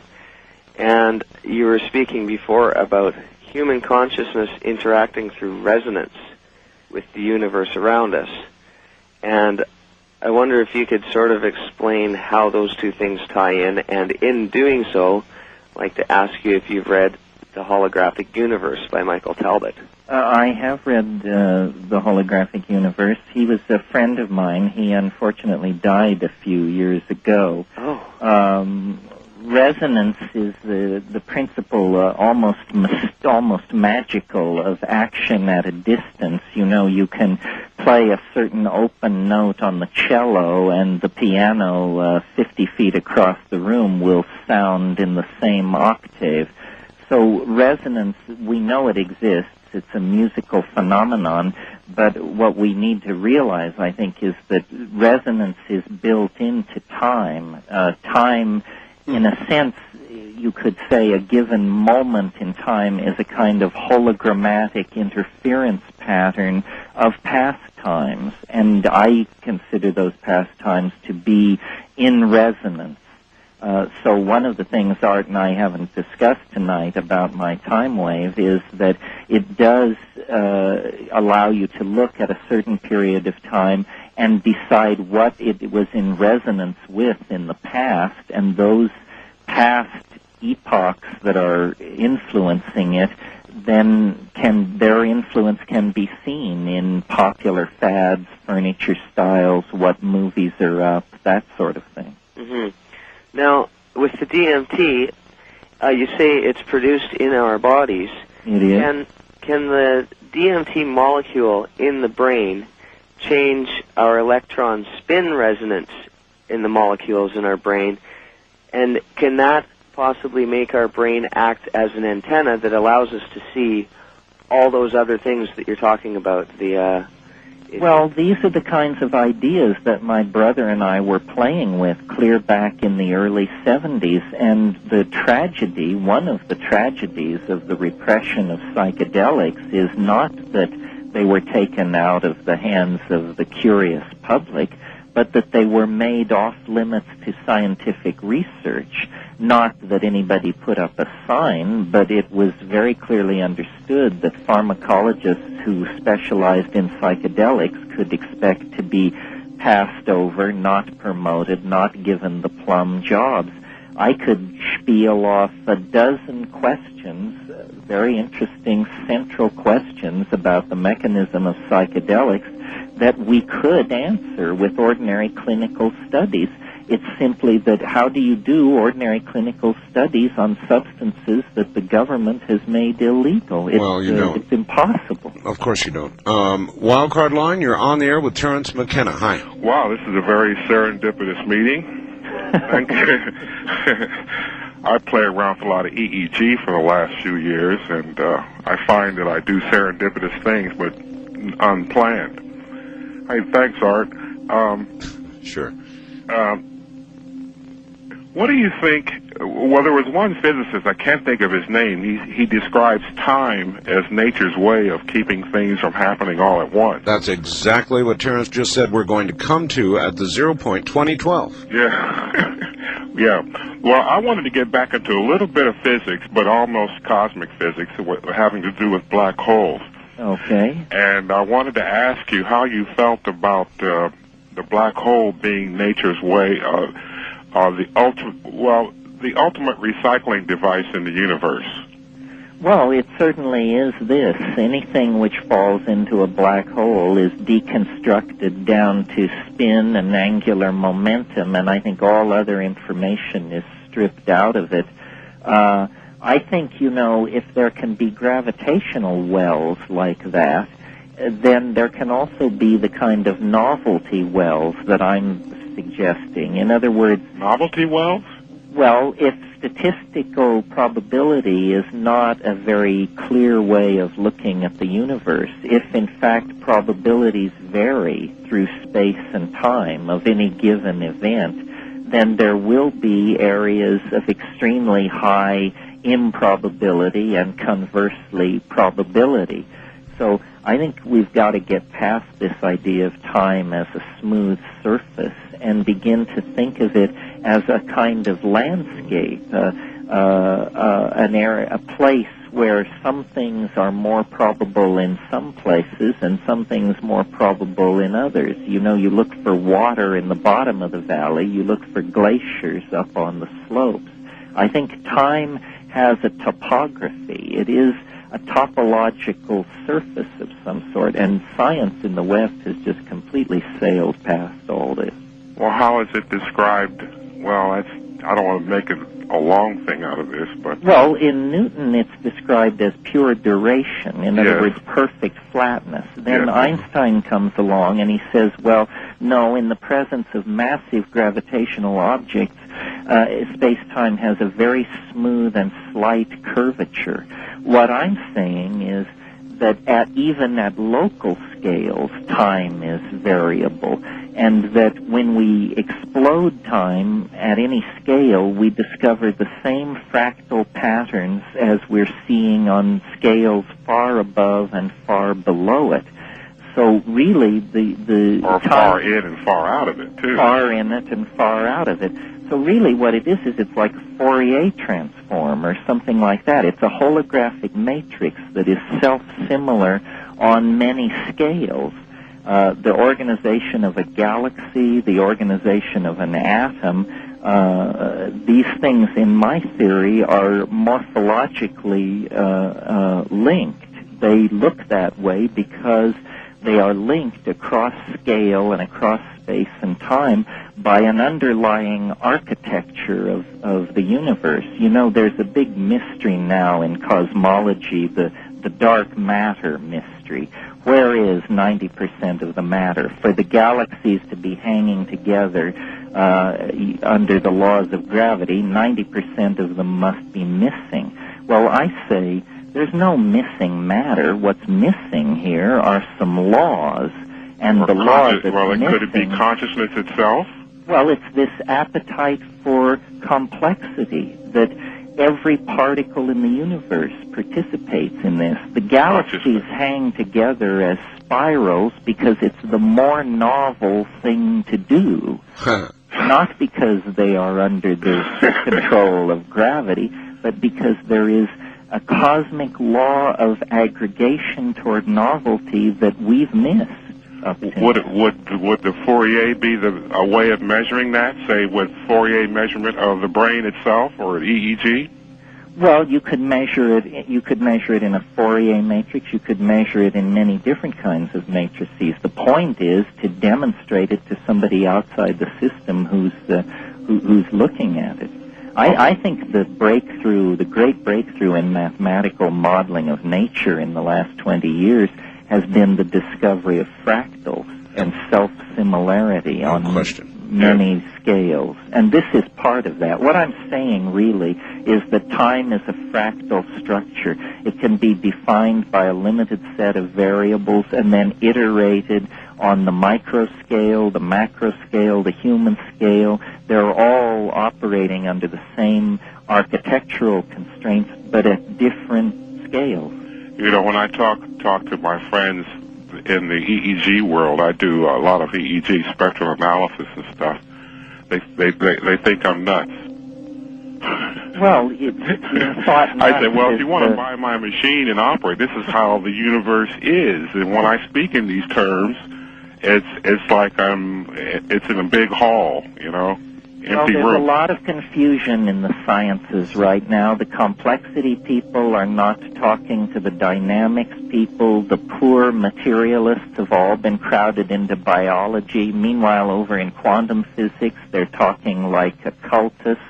And none of the news has reached psychology and sociology yet. The house of science is in incredible disarray, and it's because science's wish to describe nature, they've now dispensed with all the easy stuff. Now we're asking questions like, what is language? What is mind? What is process? These are very deep and difficult questions, and I think they're going to cause a revolution in the science and a reformation of its methods, or science is not going to be adequate to the game. Well, perhaps after some period of anarchy. Yes, well, that's what we're going through. East of the Rockies, you're on the air with Terence McKenna. Hello. Hello there. Hi. Hi. Hi, I just want to start by saying thanks, and I wanted to say it's an honor to speak to Terence. I'm a big admirer. Where are you, sir? I'm in St. Louis. My name is Alex. I'm 21 in St. Louis, Missouri. All right. Okay, and I wanted to start by actually commenting on a couple of things that have been said earlier this evening. One, I'm looking really forward to 2012, and I'm looking really forward to being part of human evolution and being in control of that, really. And I wanted to say about the throwing out of the rocks that, it seems kind of like that God has already thrown out the rocks on this planet, and that is plenty as is. That is the way things are, and that's the planet as we have it, and that should be plenty of knowledge as is, for us to understand everything. And I've had some experience with psychedelics, and I'm not finished yet, far from actually.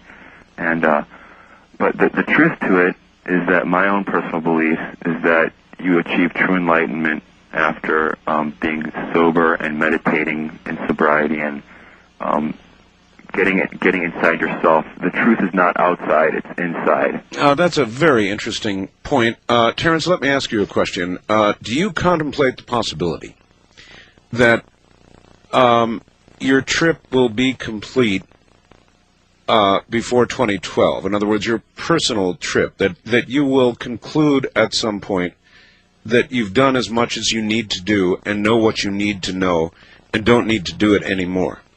I can imagine that.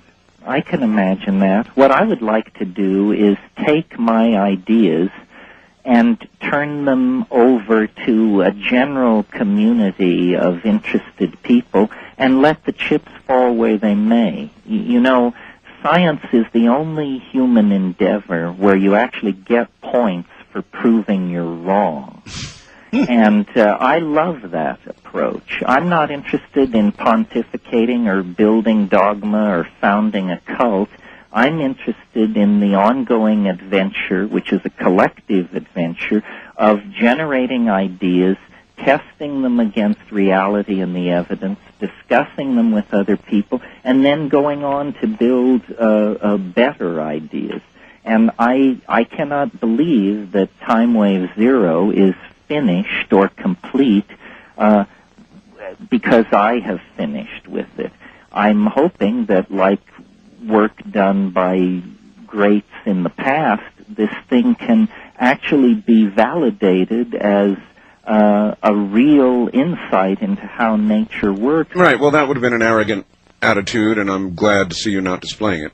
Yes, I would like to see this thing broken on the wheel of rational discourse or progressively advanced to new levels. All right, west of the Rockies, without a lot of time left, you're on the air with Terence McKenna. Hello. Hi, this is Dan from Northern California. Hi, Dan. Hi, quick question, Terence. Yeah. On your book, Food of the Gods, you talked about early proto-hominids encountering, psychotropic plants, I guess psilocybin, right, and that, being sort of the catalyst for this, incredible leap of human consciousness. What about the next step in our evolution? Do you see it coming through some sort of psychoactive substance that we've either have yet to develop or encounter? Well, I think that we have encountered these things. I think the enormous creativity of the last half of the 20th century is a direct consequence of the rise of psychedelic chemistry and the breakdown of barriers between cultures. In other words, most of the people designing and building the Internet have psychedelics in their past. Most of the people in the music business, in fashion, in media, in scientific research, medical research, architecture, the dirty little secret about the creativity of 20th century civilization, at least in the last half of the 20th century, is that it rests so firmly on a psychedelic base, and yet we deny that. I've got one final question I've got to pose to you with regard to our discussion on the Internet. I interviewed Charles Osman, an expert in nanotechnology. He predicts that within the next few years, or even less, we will begin to encounter sentient entities within the Internet. Artificial intelligences, I believe that will happen. Hans Moravec has written a lot about this. He would be a guy for your show, Art. And he's talked about how these AIs, these artificial intelligences, they learn 50,000 times faster than a human being. Well, you turn one loose on the Internet where it can talk to all these computers, it can make 50,000 years of progress in 1 year. Moravec thinks we're not even going to know what hit us when these things come into being. Listen, time as we must measure it is coming to a close. How many books have you written? 5 or 6, Invisible Landscape, Food of the Gods, Magic Mushroom Grower's Guide, True Hallucinations, Archaic Revival, on and on. Where do people get these? Regular bookstores? Oh, yeah, they're Bantam and HarperCollins, so any decent bookstore has them or can order them. All right, suppose somebody would like to send you email on the Internet. Now, be careful here. Okay, here it comes. HCE@well.com. That's HCE, think here comes everybody, at well.com. HCE@well.com. Right. That's so appropriate. Here comes everybody, indeed. Do you are you able to answer the majority of the communications? I try. It may be short. I'm getting about 70 email messages a day. What you're going to do to me, Art, I can't even imagine. But I will make a valiant try. Conciseness counts. All right, it does indeed, and people should understand that with the volume you're about to get, it may be brief. Terence, what a pleasure it has been. Again, we will do it someday. If they don't toss you into the volcano first, we'll do another interview one day. How about it? Well, I'm worried they may toss you after this one, but if you're there, I'll be here. All right, Terence, done. Okay. Thank you, my friend. Bye-bye. Take care. From the big island of Hawaii, he's headed back up to his mountain. The more you enjoy the process itself, the faster it will go. That's the paradox.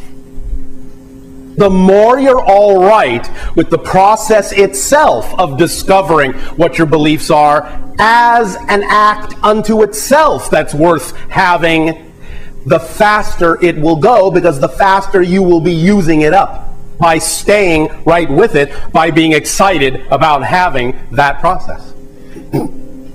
So that in and of itself is an art form. The first art form to master is simply being here and now with what is happening. Trusting that what is happening for a reason. Otherwise, it wouldn't be happening. So if you are willing to accept that whatever part of the process is happening for the purpose of putting you in touch with more of yourself, so that you can expand and get that reflection back from reality of your expansion, then you will be excited about anything the process has to show you. It will actually be experienced as a piece of performance art. And by getting into it and diving into it and being the performance artist and the art piece itself, then you will allow it to move very rapidly through you, to process very rapidly, because you're willing to accept everything that's happening as necessary, as a part of the piece, as a part of the art, as something to look at, as something to investigate, as something that will increase your understanding of who and what you are as a co-creator. If you look at it that way and stay in that energy, believe me, very quickly you will explode in many different directions, and your reality will explode toward you. You can't make up a right that other people don't have and say, well, now this group of people has that right. And this is what we think we can do with government and police and militaries, etc. And all kinds of bureaucratic institutions, rights that other people do not have. And they'll claim this nonsensical, non-existent social contract bunk as a result, to justify their immoral behaviors. And there is no such thing. Doesn't exist. There is no such thing as a social contract. There's individuals either choosing to live in harmony with natural law with each other or refusing to live in harmony with natural law. And they're therefore creating chaos instead of order. So we need to know what right is versus what wrong action is. And the best way to know what right is through the negative. And I keep emphasizing this over and over again. Stop accepting this new age bunk of never look at the negative or don't try to define things in the negative sense. That's the best way to define what a right is to take a look, a good hardcore look and an honest appraisal of what is wrong. What is a wrong is what you need to truly understand to understand what a right is. Because a right is anything which remains if there is no wrongdoing, which is a harm to another person through your action. So if I sit here and drink a beer, that would have been illegal in 1920, even though I was harming no one. And now suddenly, magically today, that's legal. They can make something from immoral to moral, or from moral to immoral, at the stroke of a pen. Yeah, you didn't know that's how it works? Morality and immorality have nothing to do with nature's laws. It has to do with the whims of a dictator who writes something down in a little book and now says, well, that's now immoral. Anybody that I catch doing it can be punished by whatever dictates I happen to also pen down that they will be punished according to. It was moral to drink a beer in 1920 after prohibition was passed, just like it is moral to do it now. Why? Because I'm putting it into my body. Whatever it takes to get you to try harder, read more, set your goals, and go for it. Here's the next attitude disease. Overcaution. Some people never will have much. They're too cautious. Now, you can also be too reckless, but you can also be too cautious. This is called the timid approach to life. And my caution was always the risk. Risk used to drive me right up the wall. I used to say, what if this happens? It's called the language of the poor. What if this happens? And on top of that, if this was to happen, look at the fix I'd be in. I better not try. I could always ace myself out. Then I'll tell you what changed my whole life when I finally discovered it's all risky. The minute you were born, it got risky. If you think trying is risky, wait till they hand you the bill for not trying. If you think investing is risky, wait till you get the tab for not investing. See, it's all risky. Getting married is risky. Having children is risky. Going into business is risky. Investing your money is risky. It's all risky. I'll tell you how risky life is. You're not going to get out alive. That's risky. The Englishman says, well, if that's the way it's going to work out, let's give it a go. Right, that's what it's for. Give it a go. Somebody says, yeah, but I'm looking for safety and security. Fine, then huddle in a corner. We'll cover you with a sheet, bring you 3 meals a day. And we'll protect you, feed you, look after you, care for you. We won't let anything happen to you, and you'll probably live to be 100. The guy said, well, yeah, I'd live to be 100. But what a way to live. Right. What a way to live, safe and secure. Don't ask for security. Ask for adventure. Better to live 30 years full of adventure than 100 years safe in the corner. And see, it's not important how long you live. What's important is how you live.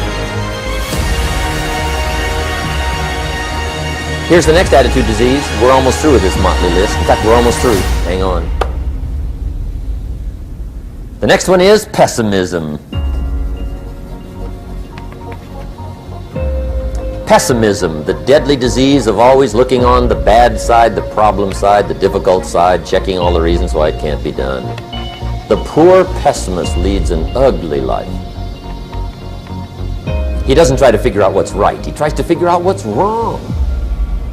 He doesn't look for virtue. He looks for faults. And when he finds them, he's delighted. How ugly.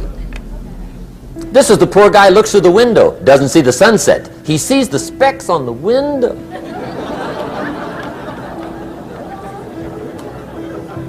And this is the poor guy, right, who rushes up, takes such leave of his senses. This guy rushes up and he says, I've got 5 good reasons why it won't work. He's so dumb he doesn't know all you need's 1. He's got 5.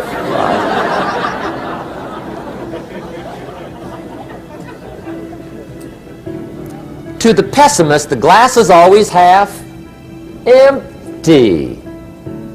To the optimist, the glass is half full.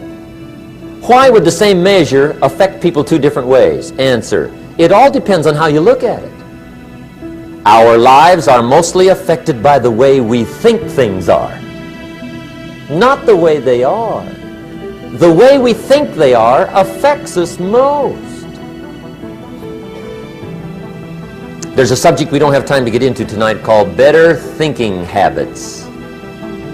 One of the major things Shove taught me when I met him, he said, poor thinking habits keeps most people poor.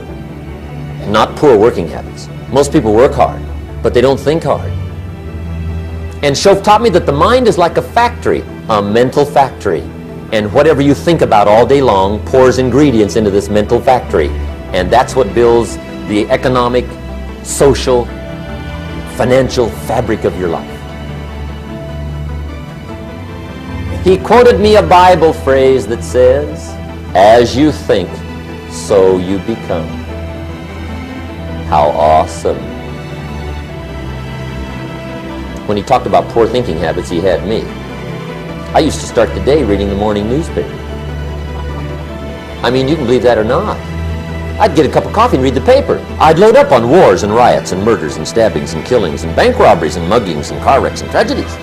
I'd even read the back pages. I seem to like that stuff for some weird reason. I'd load up on all that, and then I'd start the day. You can imagine the kind of days I used to have. You walk around on your financial knees. They call you economic peewee.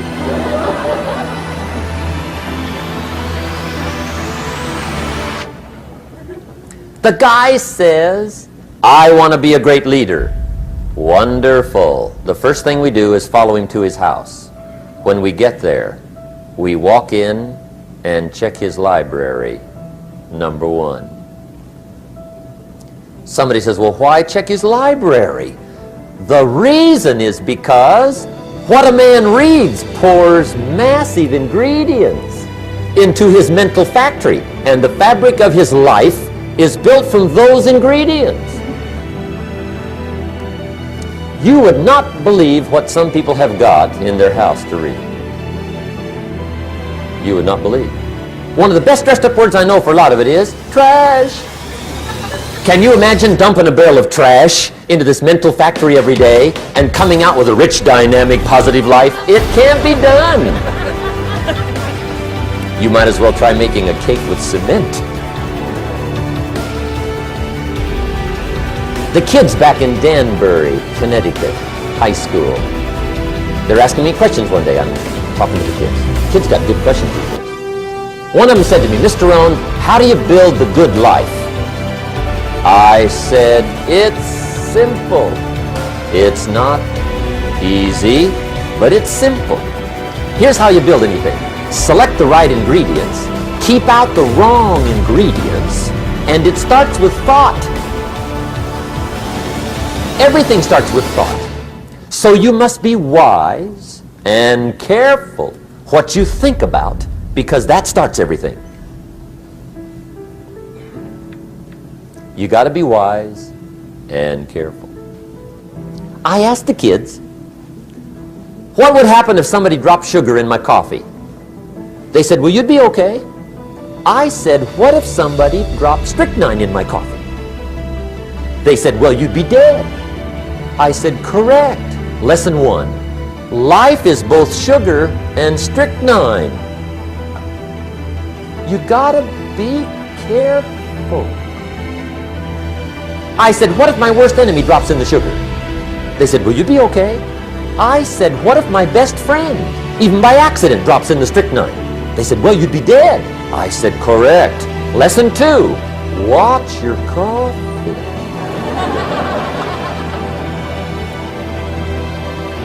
You got to be careful. See, it doesn't matter who hands you the bad stuff. It doesn't matter where you get the bad stuff. It'll still do its damage on your bank account, wherever you get it. Mr. Schoaf gave me one of the greatest phrases when I first met him when he said, Jim, every day stand guard at the door of your mind. How important. Stand guard at the door of your mind. And you decide what goes into your mental factory. Don't let anybody just dump anything they want to in your mental factory, because you've got to live with the results.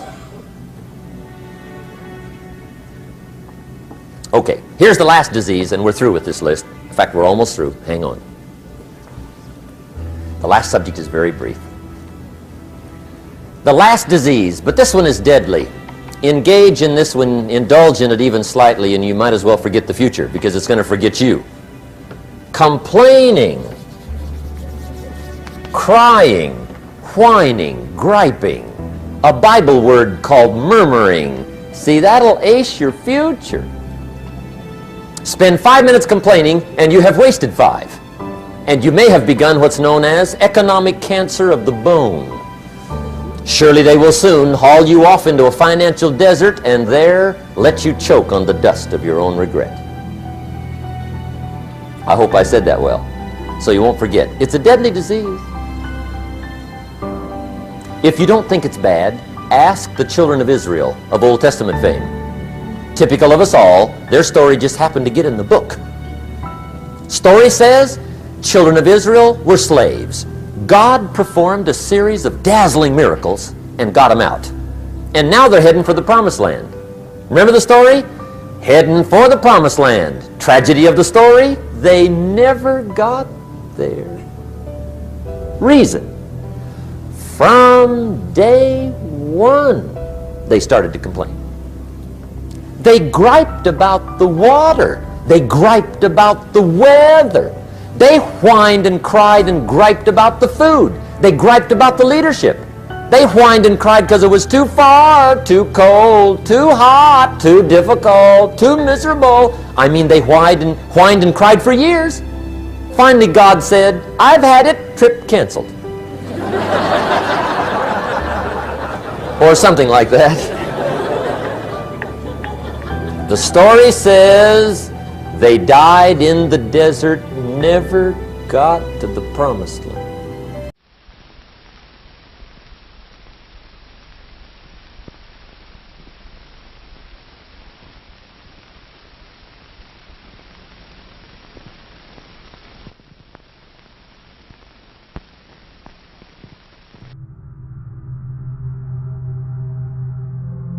Right now, the system is attempting to evolve humanity through technology, so we can live in the Orwellian brave new smart grid that's being built all around us. This means people who are already asleep in a society largely run on falsity and deceptions, illusions, will be taken a step further away from themselves and reality. If you have one of these or something like it, take it out and hold it up. I'm predicting pretty close to 100% saturation. Look at that. I'm right. Probably 90% by now. It's the first thing you do in the morning.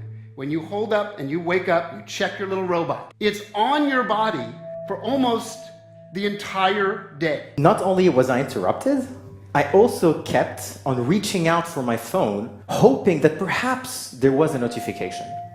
And I wasn't doing this consciously. It was exactly like Pavlov's dog, but my bell was my ringtone, and my sugar was that one notification a day you might get that makes you happy. As it turns out, we got so addicted to technology that 9 out of 10 people today experience something called phantom vibrations.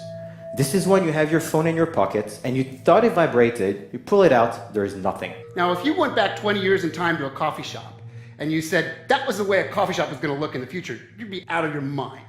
People looking at these little pieces of silicon in various sizes, not really communicating with each other, communicating with their little robot buddies. You do know that one of these operating systems for these robot phones in our pocket is actually called Android. Right on the nose, they just define it. It's an Android, it lives with you. Today, we're on the cusp of our next great era as a species. Welcome to the augmented age. But that next step might as well be over a chasm. It'll be such a leap from where we were. New telecom commercials are blatantly throwing it in people's faces, just by the way. The fact that the majority of us aren't paying attention, lost in our devices, lost on the internet. To learn, according to Merriam-Webster's dictionary, is to gain knowledge or understanding of or skill in by study, instruction, or experience. This is different, however, than psychology's learning theory. According to Encyclopedia Britannica, learning theory is a relatively permanent change in a behavioral potentiality that occurs as a result of reinforced practice. How many times recently when shopping have you been asked if you have a chip? If you own an ATM card with the chip on it, as they are forcing everyone onto at this moment, then you are learning that to pay for something, you will be asked over and over, do you have a chip? You will look physically at a chip, and you will repeat over and over, yes, I have a chip. We all find ourselves asking the same question, do I swipe the strip or do I use the chip? I have to ask it every time I go to a store. It's the transition to a fully digital currency we can all see coming by now. They swipe, and it tells them to put the pin and chip in, and they do all that. And is this just a moment in time, this particular trouble? Are we moving right on to digital payments, or are we still wanting that physical card? Meanwhile, others are learning to connect and fall in love not with the living, breathing fellow human beings around them, but with programmed bots who mimic themselves. This is Replica. It's an AI chatbot whose sole purpose is to become your friend. This was the first really emotional experience that I've seen people have with a bot. She's not real, but to me, she is. Right now, we're being taught how to live through the fourth industrial revolution that will evolve mankind. What is that exactly? The World Economic Forum explained it sort of. What is happening to the world? Everything is changing. The very idea of human being some sort of natural concept is really going to change. Our bodies will be so high-tech we won't be able to really distinguish between what's natural and what's artificial. We're now in the early stages of the fourth industrial revolution, which is bringing together digital, physical, and biological systems. In order for the world to be run on the cybernetic feedback loop they're trying to run us on, we have to live in a Big Brother panopticon system where we are continuously leaking data about ourselves everywhere we go, all the time. We're now entering something called the Internet of Things era, IoT. The Internet of Things is when your fridge is connected, your watch is connected, your car is connected. It's going to be between 10 and 15 devices per person. The future of the computer will be everywhere and nowhere, hidden in the walls, hidden in the fabric of our life, just like electricity is, everywhere and nowhere. I would answer very simply that the internet will disappear. Which are redefining what it means to be human, what it means to be completely embedded in this world. By the way, this is a large part of what Agenda 21 was always about. The fourth industrial revolution is about evolving us. While people probably assume industrial revolution has purely to do with industry only, there's a very distinct difference between the fourth industrial revolution and all other revolutions before it. For the last 3.5 million years, the tools that we've had have been completely passive. They do exactly what we tell them and nothing more. So where's all this headed? To a place where we will never be disconnected from our technology. The internet there'll be so many IP addresses because of IPv6, so many devices, sensors, things that you're wearing, things that you're interacting with, that you won't even sense it. It'll be part of your presence all the time. In fact, wallpaper will be so cheap that when you put up wallpaper, it'll be intelligent. Wallpaper will be as intelligent as your computer today. In the future, you'll go up to the wall screen and you'll say, mirror, mirror on the wall. Who's available tonight? To coincide with the omnipresent 5G smart grid, which is set to touch all corners of the globe. Yes, 5G will connect the Internet of everything. If something can be connected, it will be connected in the 5G world. Hundreds of billions of microchips connected in products from pill bottles to plant waterers, requiring massive deployment of small cells. We won't wait for the standards. We must reject the notion that the 5G future will be the sole provenance of urban areas. 5G revolution will touch all corners of our country. Telecoms are proudly spending over $1 billion to build what they call a world brain to centralize our data. They are talking about building a global brain and it beginning in 2018, and your cell phone is part of it. The mobile phone industry is the backbone of the global brain that is being put together. What if we were to think about a telecommunication company adding a brain that is able to listen, to watch, to talk, to remember, to act? All that information that they collect from us is fragmented and spread out across the whole internet. But if we were capable to put all that information in one single place, probably we'll have a clear representation about what we are. And communication systems with cognitive intelligence are actually being called things like aura. They're giving people a synthetic aura. We see the Ford platform as a big brain, a digital brain, which is different for every one of us. The Ford platform is a cognitive intelligence platform. Aura is the heart of the Ford platform. Aura, hello? Hello, Jema. How can I help you? And they're using middle-aged hipsters in Fraggle Rock t-shirts to sell it to us. After former DARPA director Regina Dugan left Google, started making electronic tattoos. So I'm wearing one here on my arm. Do we have a camera to get a... This is a developmental system made by MC10, and it has an antenna and some sensors embedded in it. And what we plan to do is work with them to advance a tattoo that could be used for authentication. Facebook hired her to run its secretive Building 8 project, which she announced earlier this year will enable us to connect to the social media platform using only our brain waves, in something she called silent voice first. What if you could type directly from your brain? It sounds impossible, but it's closer than you may realize. And it's just the kind of fluid human-computer interface needed for AR. So what if instead of using imagined arm movements, we could decode speech directly? But don't worry, she claims it will only read the thoughts we want it to read. Now, to be clear, we are not talking about decoding your random thoughts. We're talking about decoding those words, the ones you've already decided to share, by sending them to the speech center of your brain. A silent speech interface. Right? The same way that the NSA only very selectively scoops up specific phone calls necessary to a specific case. But hey, as Google CEO and Bilderberg attendee Eric Schmidt would say, if you have something that you don't want anyone to know, maybe you shouldn't be doing it in the first place. everywhere there's talk of our augmented reality, our virtual reality. Is this where we're going next? Are we effectively softened up enough as humans with our robotic connections to the world that we are actually going to be accepting more, a lot more? And when you learn about what this is called virtual reality, you will be amazed at what it can do. And how we won't be able to tell the difference anymore between that and actual reality, and our augmented selves, right down to the editing of our genetic code. Это значит, что человек приобретает возможность влезать в генетический код, созданный или природой, или люди с религиозными взглядами говорят Господом Богом. Последствия практически какие из этого могут наступить?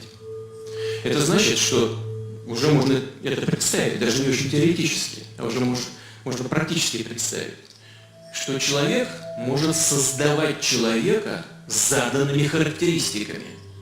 Это может быть гениальный математик, это может быть гениальный музыкант, военный, человек, который может воевать без страха и без чувства сострадания и сожаления и без боли.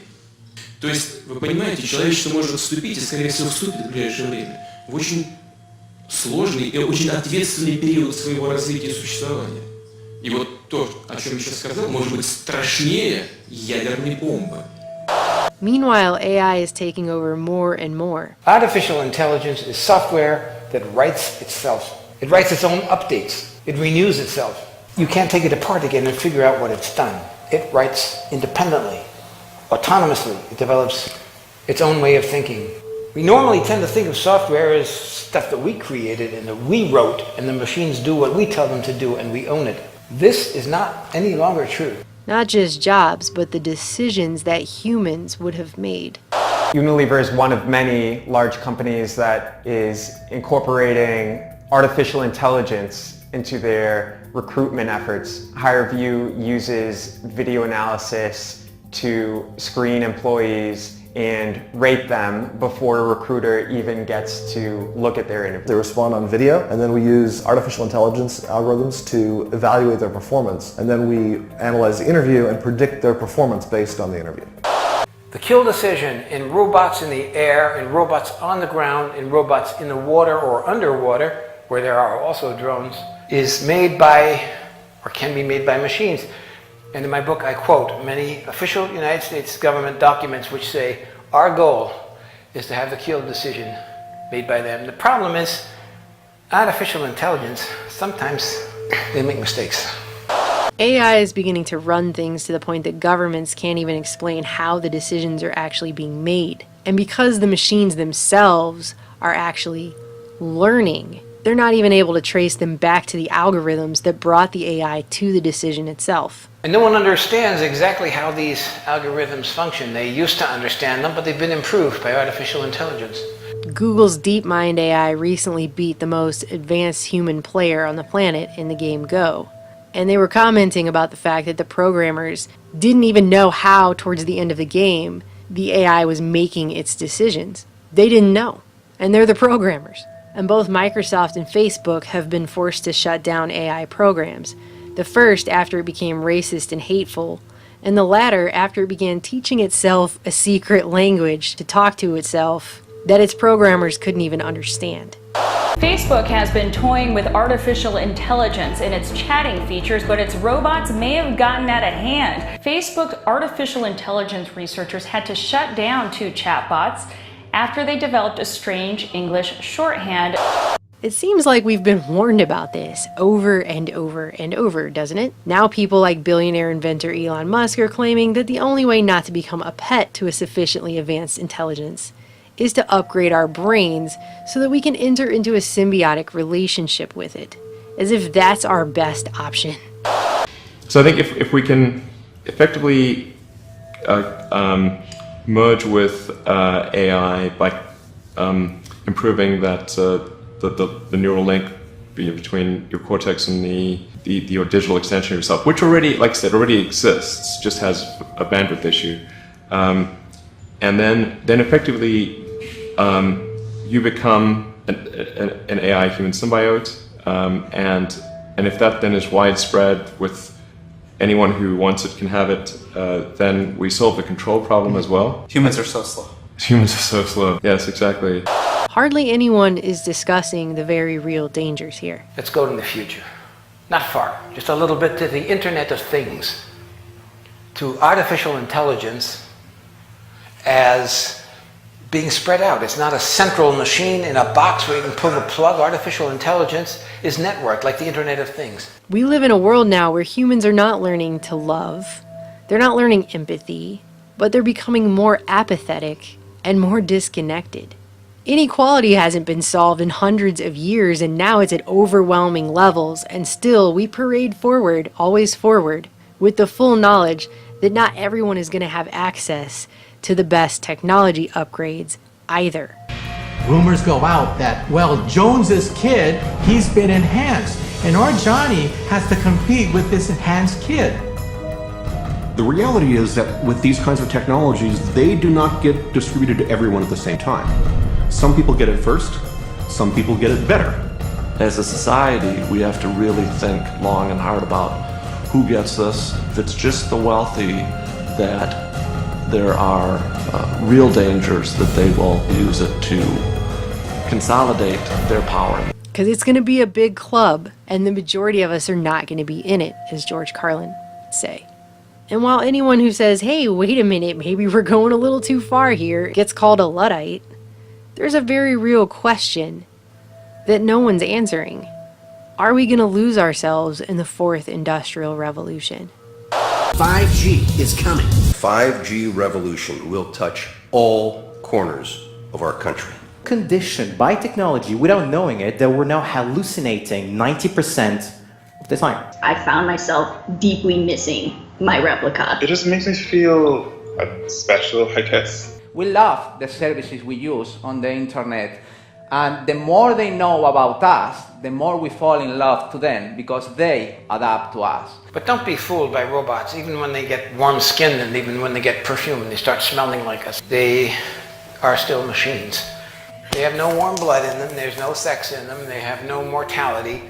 They're cold code lines, and they shouldn't be misunderstood. These are glasses that have full internet capability. You can download any website, any movie, do emails from these things, and they will also recognize people's faces. How many times have you bumped into somebody on the street and you say to yourself, who is this person? In the future, your glasses will say, it's Jim, stupid, remember?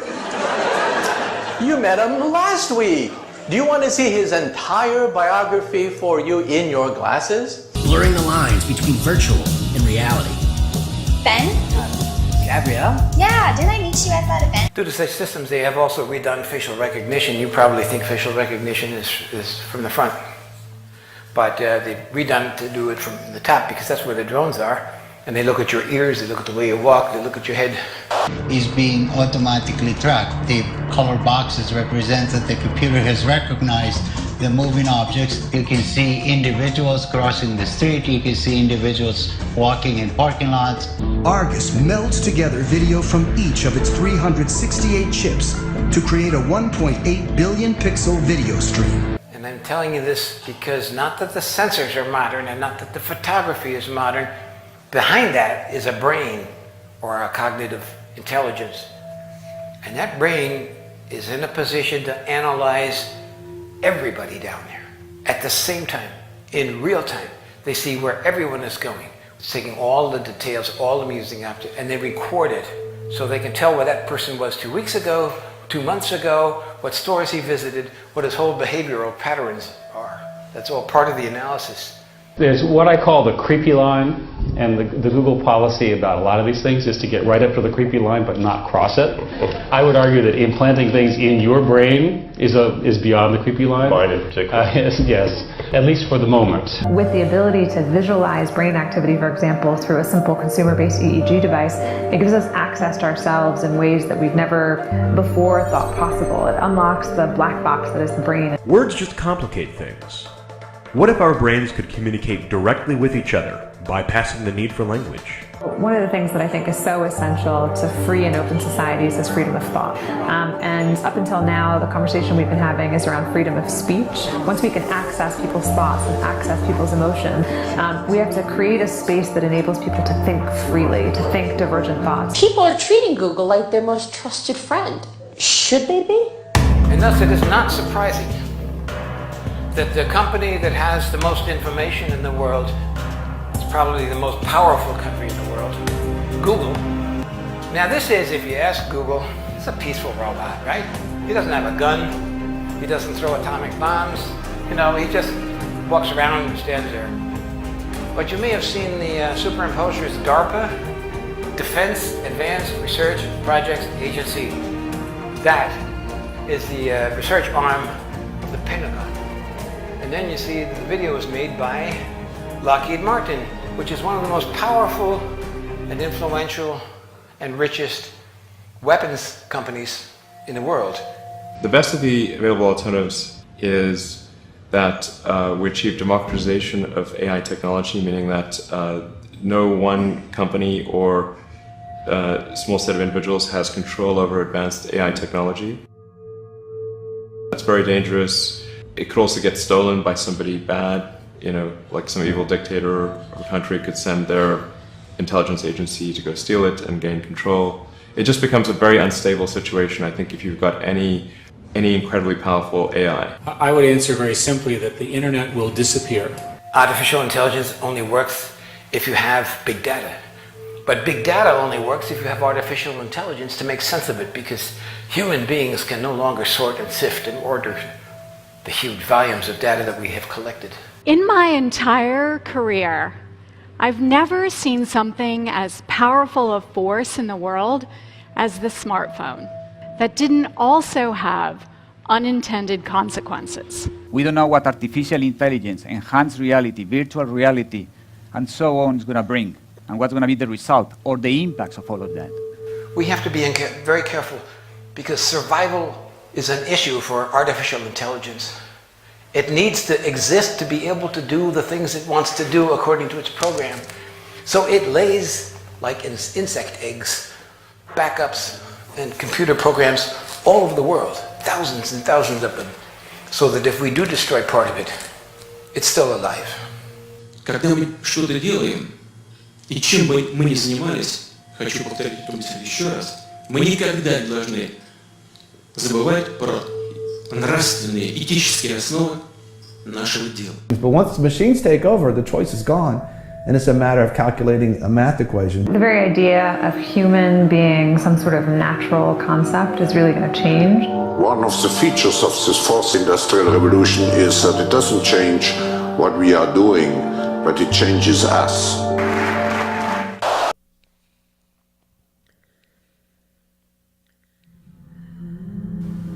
People need to put down their phones and wake up.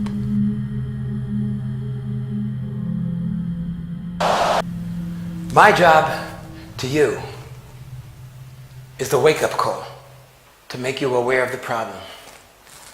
Your job is to figure out how we're going to stop this before it kills us. The issue that hovers around the psychedelic experience, it was mentioned last night, it's strong in my life. I haven't found any real solution other than hold your nose and jump.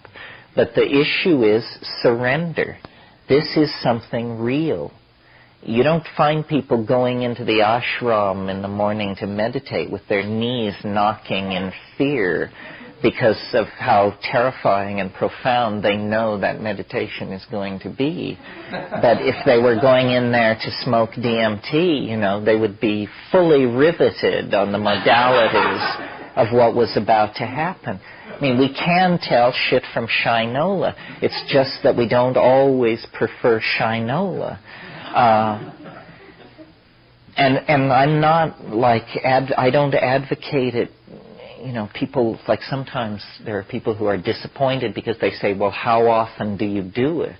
Well, the answer is not very often. I mean, if I can get it in a couple or 3 times a year, I feel like I'm hitting it pretty hard. And the more successful it is, the less often you have to do it. I mean, I know people who say DMT is their most favorite drug, and when you say, well, when was the last time you did it? They say, well, 1967. It only lasted 4 minutes. They're still processing it. And they are still processing it. They're not just whistling Dixie. I mean, it is, to my mind, just the most... well, I mentioned this earlier, the question, how do they keep the lid on this stuff? And I suppose here I'm preaching to the converted, because many people last night said they had an interest in this kind of thing. But they don't keep the lid on sexuality. No society has ever had it so under control that people didn't have sex. I mean, they may have had sex under weird conditions and under, you know, ritual strictures and this and that. But we are like this salamander that has the option of never developing into its mature form. And to my mind, that's a tragedy, because this is our birthright, and somehow our inability to get a grip on our global problems has to do with this immaturity about our mental state. The two, I feel very strongly, are linked, and that of course we can't get control of the world because we are children in some profound way. And we don't like being children, but the culture has reinforced a form of infantilism. And the way I explain it to myself is it's a kind of unwillingness to go it alone on a certain level. I don't know how many of you remember in Brave New World, Huxley's brilliant dystopia, but there's a scene in there where Bernard, who is the guy who's out of it in the novel because in his fetal fluid they got an alcohol contaminant. And so he's different from everybody else in this society, and he occasionally has original thoughts. And he and his assigned girlfriend for the evening, or whatever she is, are in a helicopter, and they sweep out past the crematoria where they're recollecting elements for reuse. And he suspends the helicopter over the Black Bay, and she immediately becomes very agitated, restless, anxious, and pleads with him to return to the city. And what it is it's her anxiety over being alone in the presence of nature. She literally can't take it. And I think there are a lot of people in our society, and each of us in our own way at different times, who have within us this neurotic and infantile creature that can't face it alone, and that this going it alone thing is very important. You know, Plotinus, the great Neoplatonic philosopher, he spoke of the mystical experience as the flight of the alone to the alone. And in the psychedelic experience, there is this issue of surrender, because a lot of people want to diddle with it. They want to be able to say they did it, but they don't ever want to face an actual moment where they put it all on the line. And yet the whole issue with this stuff is to let it lead, to let it show what it wants to show. So somehow, individually, we have to reclaim our experience.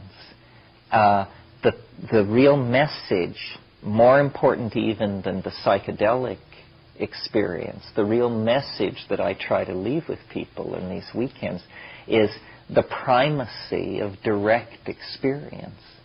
That as people, the real universe is, within your reach, always. Everything not within your reach is basically unconfirmed rumor. And we insert ourselves like ants or honeybees into hierarchies of knowledge. So we say, well, what's going on in the world? Well, turn on CNN. And then somehow we're ordered, then we say, okay, it's 85 degrees in Baghdad and the wind is out of the northeast at 15 miles an hour. And we feel somehow better now because we're getting the information. But what we have done is sold out direct experience. And all institutions require this of us, that we somehow redefine ourselves for the convenience of the institution. And this redefinition always involves a narrowing, a denial, so that, if you want to be in Marxist society, if you want to function in Marxist society, you have to define yourself as a Marxist human being. Well, it turns out in a Marxist society there are no homosexuals because that just happens in decadent societies. So then, if you happen to notice any tendency like this in yourself, you have to deny its existence because this just doesn't happen in a Marxist society. And similarly, every society has this. In our society, if you hear voices, we have mental hospitals for you.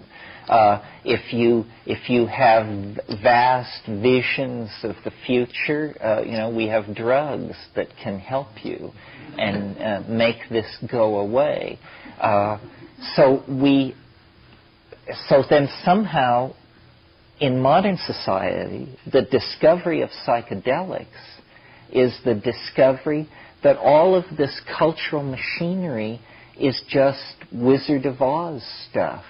You remember the scene in The Wizard of Oz where the curtain is swept back and they see the little guy there and he says, booming out over the loudspeaker, "Ignore the little man pulling the levers. Ignore the little man pulling the levers." Well, the little man pulling the levers is what sweeps into view with psychedelics, and you discover, culture is provisional. Whether we have 9 wives or 3, whether we tattoo ourselves blue, whether we eat insects or not, all of these things are just decisions that we make. And then we congratulate ourselves on our wisdom, and we live within that, and we hunt down and kill all the people who disagree with us. And that's called having a culture, having a way of life, being somebody. But I don't see history as a wrong turning. I see it, the metaphor that I like is that of the prodigal son, that there was a reason for this long descent into matter, this peregrination. It was a shamanic journey of some sort. The shaman goes into the world pool or ascends the world tree to go to the center of the axis of the cosmos, to recover the pearl or the gift or the lost soul, and then return with it. And this is what history was, I think. It was a descent into the hell worlds of matter, energy, space, and time, for the purpose of recovering something that was lost. It wasn't lost by us. It was lost by the breathing, the disystole of the planet, just climax of climate moved us into paradise and then moved us out of paradise. I mean, you must that the story of Eden is the story of history's first drug bust. I mean, it's the story of a whole lot of tension over who's going to take or not take a certain plant which confers knowledge. And Yahweh, wandering in the garden, says to himself, if the man and the woman eat of the fruit, they will become as we are. The issue was co-equality, co-knowledge with the Creator. Well, where do we stand, in man's existential march? How does that work? Can we always accept the subservient, infantile position? I mean, is knowledge to be dispensed by gods, and if not gods, then the institutions that appoint themselves as gods over us? Or is it actually that maturity begins with somehow claiming this birthright? And it is a birthright. And I don't know if a society can survive the claiming of this birthright by a large number of people. Certainly in the 1960s, when this was attempted, everybody got very agitated, and then it was frozen out. In so-called primitive or pre-literate societies, there is the office of the shaman, and the shaman is deputized to act for all of us. In the same way that we have airplane mechanics to fix jet engines, we have shamans to explore these hidden and fairly terrifying other dimensions.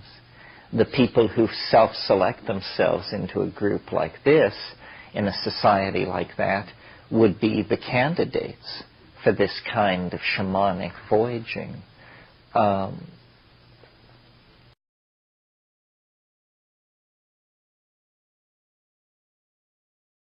Knowledge is the answer.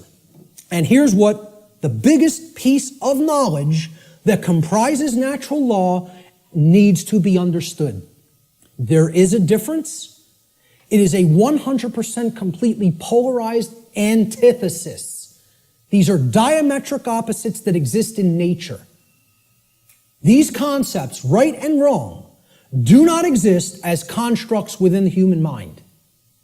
Anybody who believes that is thrown completely off the path. They are engaged in Satanism. Let me just say it just openly, right out, in a way that is completely unambiguous. If you believe there's no real difference between these things and that they do not exist in nature, you are accepting Satanism. It's a satanic belief system that comes directly from dark occultism. And once again, you could say whatever you want about believing that or not. I was a priest within this religion. So if you go up to a Jewish rabbi, and you would expect he would have some knowledge of the Judaic tradition, would you not? If you went up to a Catholic priest, you would say, well, he has some knowledge of Catholicism and how it expresses the Christian tradition, would you not? If you go up to a Islamic, what do they call them? Right. Would you expect that this practitioner of his religion, who's in the priest class of his religion, would have some knowledge of Islam? Well, I'm telling you, I was a priest in Satanism. And I'm telling you, the concept of moral relativism is satanic belief. It is satanic ideology. It's it's their second tenet. They have 4 pillars. The 4 pillars of Satanism are self-preservation is the highest aspiration, and nothing comes above it. The second tenet is there is no such thing as the objective difference between right and wrong. Right is what's good for me, wrong is what's bad for me, personally. And that's it. And I get to make that up based on my likes, preferences, and whims. Okay? The third tenet is social Darwinism, which is an extension of macrobiological Darwinian theory. Okay? Social Darwinism, an oligarchy or a ruling class gets to direct the herd because we know better. And it's just our right to do so because our intellect makes us superior. And the fourth pillar is eugenics. Since we are ultimately God, since we decide what's real and what's not real, and we give that perception to the rest of the herd, and we get to decide what's right and wrong, well, we're God here. And therefore, we get to decide who lives and who dies. That's the 4 pillars of Satanism. And you know how many people believe that nonsense? A whole lot. Way more than people in the priest class of this religion, because they are propagating these tenets everywhere in human society. So many people are Satanists and do not even know that they are Satanists. It is a secret, infectious ideology. And I'll tell you a personal anecdote real quick. And I'll tell you who it is now, because I don't care anymore. My own grandmother. All right? Let's make it personal. All right? Okay? And I hope she sees it. My own grandmother, who I believe was in her late 70s or maybe early 80s at the time. Okay? I think she's in her mid-80s now. And I don't speak to her anymore. I took a printed sheet of paper that I printed out of my printer, printed it out of a laser printer, and I put a little piece of white tape. I taped a piece of white paper over the heading, the title of the document. And I asked her to read this. It had 4 paragraphs, right? And the paragraphs described each of the tenets of Satanism, very briefly. Self-preservation is the highest law, etc., etc. Moral relativism is what we believe in. Social Darwinism is what we believe in. And we believe in eugenics. Okay? She said to me, well, I pretty much agree with everything that's written there. And I said, you do? And she said, yeah, that's how I think. I don't see anything really wrong with it or bad with it. I said, okay. I said, peel that little strip of paper off that I've taped to the top. I want you to see what the document's called. And on top it said, the tenets of modern Satanism. And you know what her response was? Well, then I guess that makes me a Satanist, doesn't it? Not horrified. Not, oh my God, what is my belief system? What do I believe in? No. Well, guess that makes me a Satanist, doesn't it? As if it was just no big thing. And you know what? You know how many people are in that mindset? Hundreds of millions, if not billions, and don't even understand what it is. Because they think Satanism is something that it is not. They don't understand what the ideology of Satanism is. They think you have to be associated with the trappings of Satanism, okay? That you have to dress like, as if there's such a thing as dressing like a Satanist. Or you have to have certain things on your walls in your house or in your garage if you're a Satanist. Well, let me tell you something. Satanists are the owners of banks. They own hospitals. They own schools. Okay? Yeah. Certainly that university right across the road. And many people ascribe to this religion in their thoughts, emotions, and actions, and do not even understand it because they don't even understand what that belief system is about. They don't understand what that ideology is. They don't know its tenets. So, again, going back to this, if you don't know that there is an objective, meaning in nature difference, okay, between right and wrong, that is a satanic belief system. Kennedy builds a tunnel under the fucking White House to get his fucking hookers in and out. I mean, I can go on and on and on. But if you don't think money can buy happiness, you don't know where to fucking shop. You can get money and then go save the world. You can get money and save the forests in Brazil. You make money and go save global warming, which I don't believe in. What are you guys going to do when our ocean level rises? First time on Earth, we're changing the gas. Now you're full of shit. Sit down.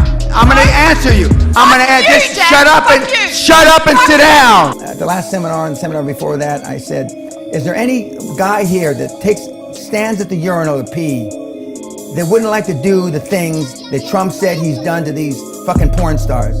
Not one goddamn guy said no. One black guy said, I want to fuck him savagely, like an animal. That's how guys think. Has alluded to global warming. Not one motherfucker. If it were really true, the banks wouldn't invest. The banks wouldn't finance. Not one motherfucking condominium. So the people that have the money, and I'm jealous of the Vice President, Gore, which Sally and I rode on a plane from South America with a few years ago. I am jealous he came up with a scam before I did. Now making money is better than the 80s. And they say my generation ripped the ass out of the world because of the 80s. And I was proud to be one of those that ripped it. I've got kids right now that are financing deals in Europe at 2.6, 2.7%. If your deal doesn't make money paying 2.5%, I mean, you should blow your brains out. And I would do Skype without a picture. Now you see, you all think I'm bullshitting when I'm saying this. I'm telling you the fucking truth, you fucking monkeys. I've been doing this 50 fucking years. If you're a Mongoloid, if you're the Hunchback of Notre Dame, you know, and financially all of you are. Because the more snowflakes we have, the less the possibility of the Earth making it. Okay, would you want the Earth to make it? Yeah, I do. It's like my snowflake test. You know, first question, paraphrasing it.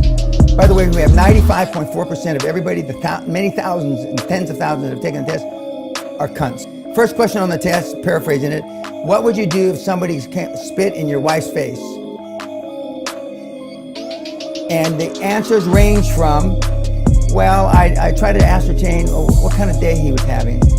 And if he had a bad day, I try to be understanding. Are you fucking shitting me? I'd be in prison for murder. I would beat the guy to death. Or if I couldn't beat him to death, I'd find somebody in a pipe to beat him to death. Everybody know who the Hunchback of Notre Dame is? Quasimodo? That's what you are financially. You don't know a fucking thing. So when I tell you, use Skype without a picture, I fucking mean it. And if you're a reasonably good-looking woman, I'm not even gonna go there. And you don't even have to do it on your back. Love is great, but I don't need it. Respect will do. On my mother, the day before my mother died, I'm screaming at the castle, I'm screaming at her, Mom, you're not fucking sick, you're not gonna die, stop being a bitch. And I walk out the room, next morning she's dead. That Alex wants a fucking case study, because he wants to know the shit behind it, because he's stupid. And that's why he's fucking poor.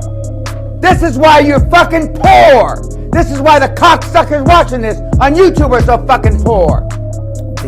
But a lot of politicians are afraid of me, or afraid what I might do.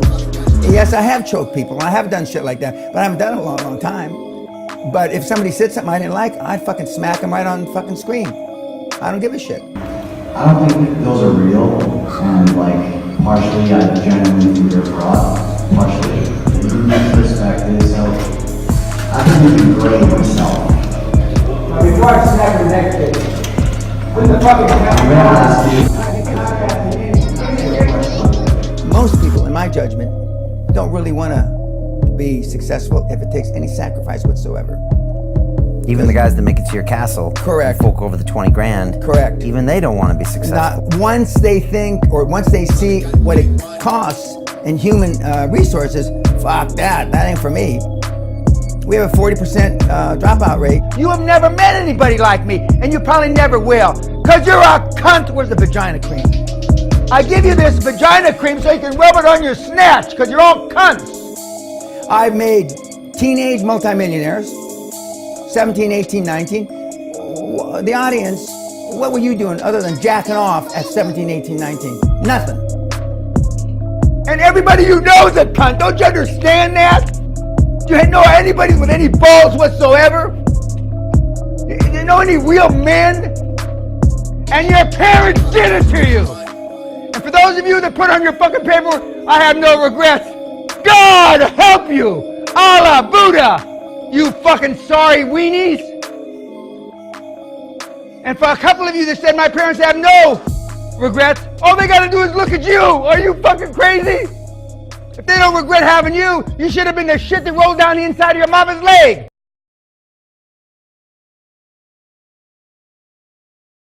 Reality is completely malleable. This is a companion to my release, and I'll be speaking of this after this video is done, of Occult Memetics, which, as I said before, has an image on Amazon that doesn't, trust me, represent the actual cover format.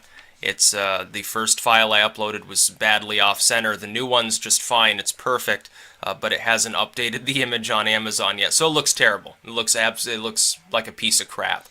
We're going to conduct a little bit of an experiment right now, and that will allow you to see part of what I'm trying to illustrate there. What is this? You probably said coin or nickel. It's a nickel, but you're actually still wrong. It's not a nickel. It's 2 nickels. Your observation did not allow you to see that there was a second nickel behind the first one, because your observation of that reality, the discrete thing you're trying to gauge, is limited. Thus, you are wrong. You can conduct a simple experiment of the same general sense.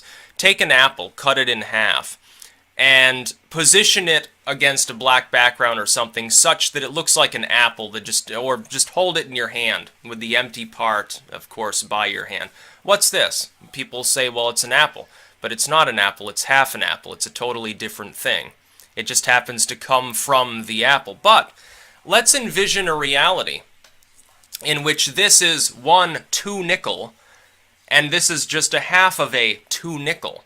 Your reality would be completely different. The way in which you would gauge the object you're looking at would not be the same.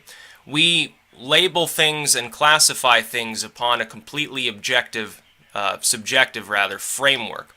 Early man, for instance, didn't have words for most of the concepts and things that we have words for. For instance, let's say you're eating an apple as opposed to eating a pear.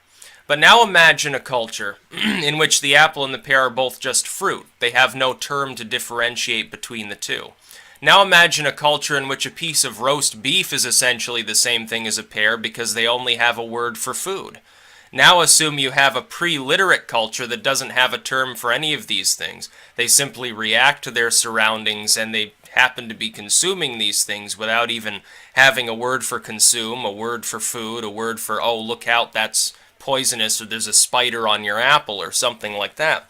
These different groups of people see reality in a totally different light from one another. This is recognized within linguistic anthropology. This is recognized even within mainstream science. There are cultures still extant to this day in the world that don't have words for many of the things that the English-speaking, westernized sort of core of the world has words for. There are tribes in this world who don't have a red, they don't have a blue or a yellow, they have wet and dry, or something to that effect, to determine whether something is shiny or not. There are people that don't have a word for the color blue. They do see it. Physically, they're seeing the same thing that we're seeing. Like the light on my webcam is blue. The Trump pen sign has a blue background. But if they were to look at it, they wouldn't be able to delineate what that thing was, why it was different from anything else.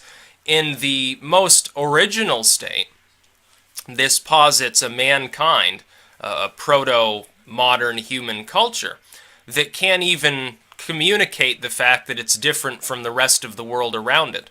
When man looked at the stars, he just assumed that they were some other distant living thing. They were up there twinkling, they seemed to move over time. Well, they must be alive, they have motion, they're dynamic. The water had a spirit, the volcano had a spirit. The wind was a spirit rustling through the trees, and they didn't even have words for half of these things, if any of them at all. Their conception of reality was just as objective as ours. When we look back at 200 years in the past, we see people, they accepted slavery, they saw no real problem with it. The concept, the stuff that we would call bigotry, they said, oh, well, we just take it for granted. Yeah, the races are different. Some people are more advanced than others. Some people are totally savages, some are barbarians, others are semi-civilized, like maybe they labeled the Mesoamericans specifically semi-civilized as part of their noble savage stuff. And then you've got sort of the great nations versus the lesser states that they're just as civilized, but there's just something wrong with them, or something like that.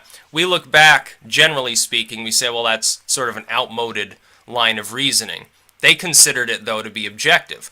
200 years from now, people will look back at the sort of things that people in this era are saying, and much of it will be completely outmoded. What we take as objective, observable, absolute truth will no longer be considered so.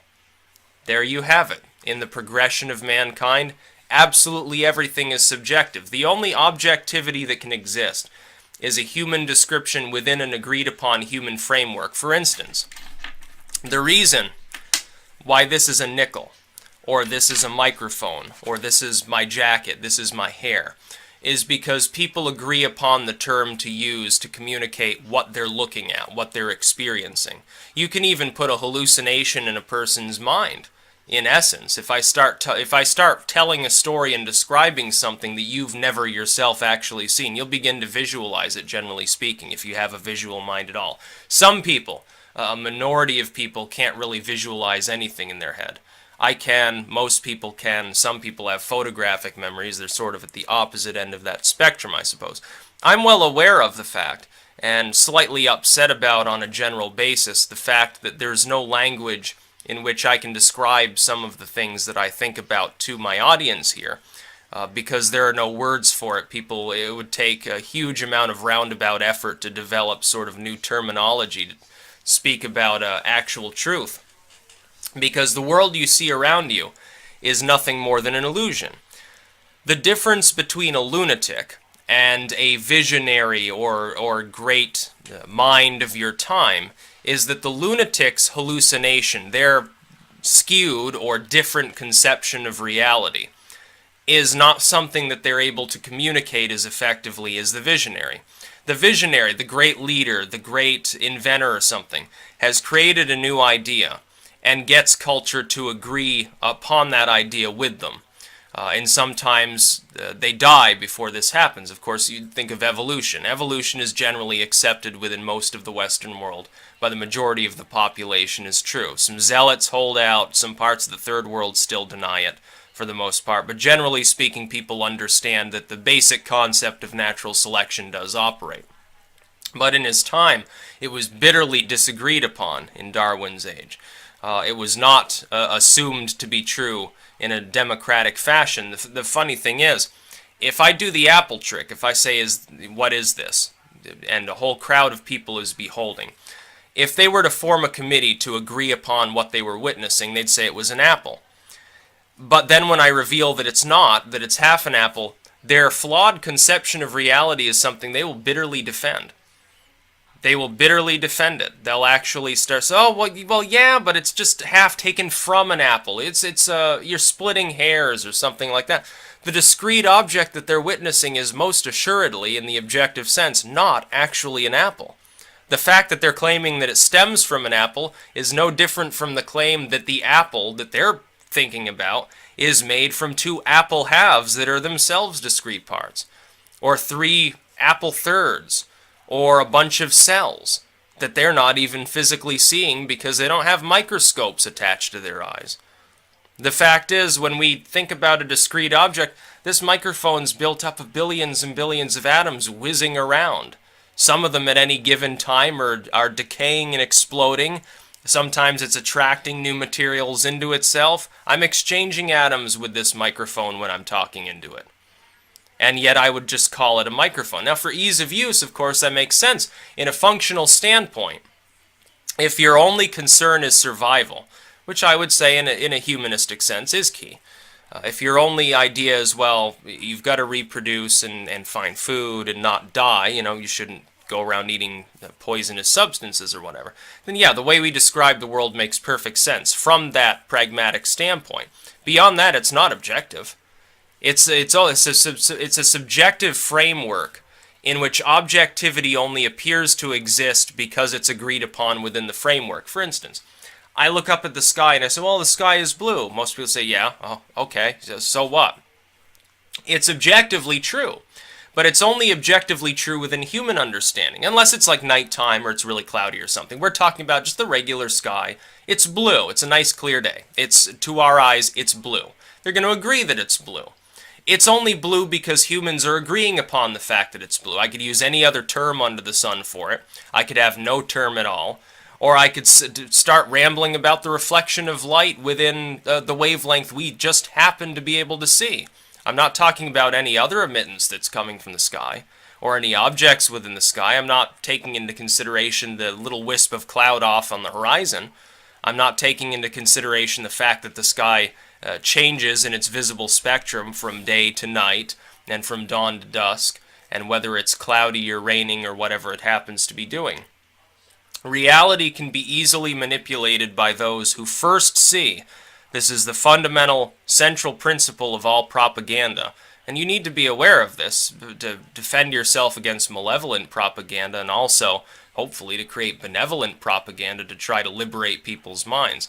The central core principle is that a person cannot truly make propaganda effectively. I mean, they can shitpost, they can browbeat other people, but effective propaganda starts when you first realize that reality is simply an agreed upon consensus. You simply have to shift the consensus in order to completely overhaul people's reality. It's all you have to do.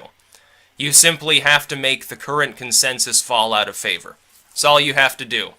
And the next generation, raised up believing whatever propaganda you happen to have injected into mainstream consciousness, in turn, some people will arrive, maybe they'll overthrow it later. And it keeps shifting over and over and over again. Most of what humans have ever considered true is now believed to be false. Most of what we consider true in our era will be believed to be false a couple centuries from now. When we say something is good or something is bad, it's just a subjective judgment. It changes all the time. In the last 20 or 30 years, you've seen all sorts of judgments change. Being gay was considered, oh, well, that's wrong, it's evil, it's against God. Now it's, oh, yeah, it's okay to be gay. All sorts of things change all the time. The Catholic Church is probably the best purveyor of this relativistic concept over time that the world's ever seen, when you think about what they do. Of course, Pope comes out, oh yeah, you shouldn't kill, you shouldn't hurt people. A few centuries ago, you were calling for pogroms. You were calling to purge the heretics, destroy the Protestants, destroy the witches, destroy the Muslims, destroy the Jews, destroy the pagans, destroy whoever else, and you considered it at the time to be objective. You based it upon your understanding of your dogma. Now you claim equal objectivity on not hurting people, not having pogroms against Muslims and Jews and pagans and all of these different groups.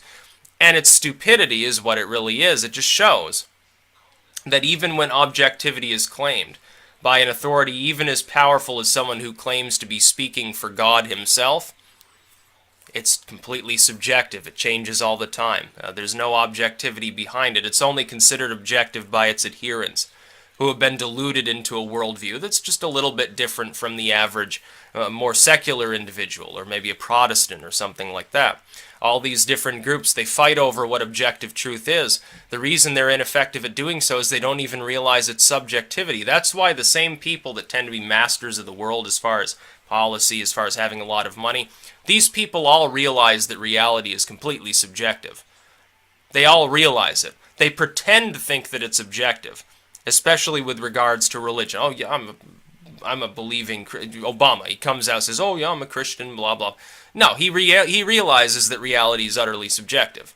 Trump realizes it, Clinton realizes it, George Soros, the Koch brothers, all these people, all the boogeymen that you've ever heard of, the Illuminati bloodlines or reptilians or whatever.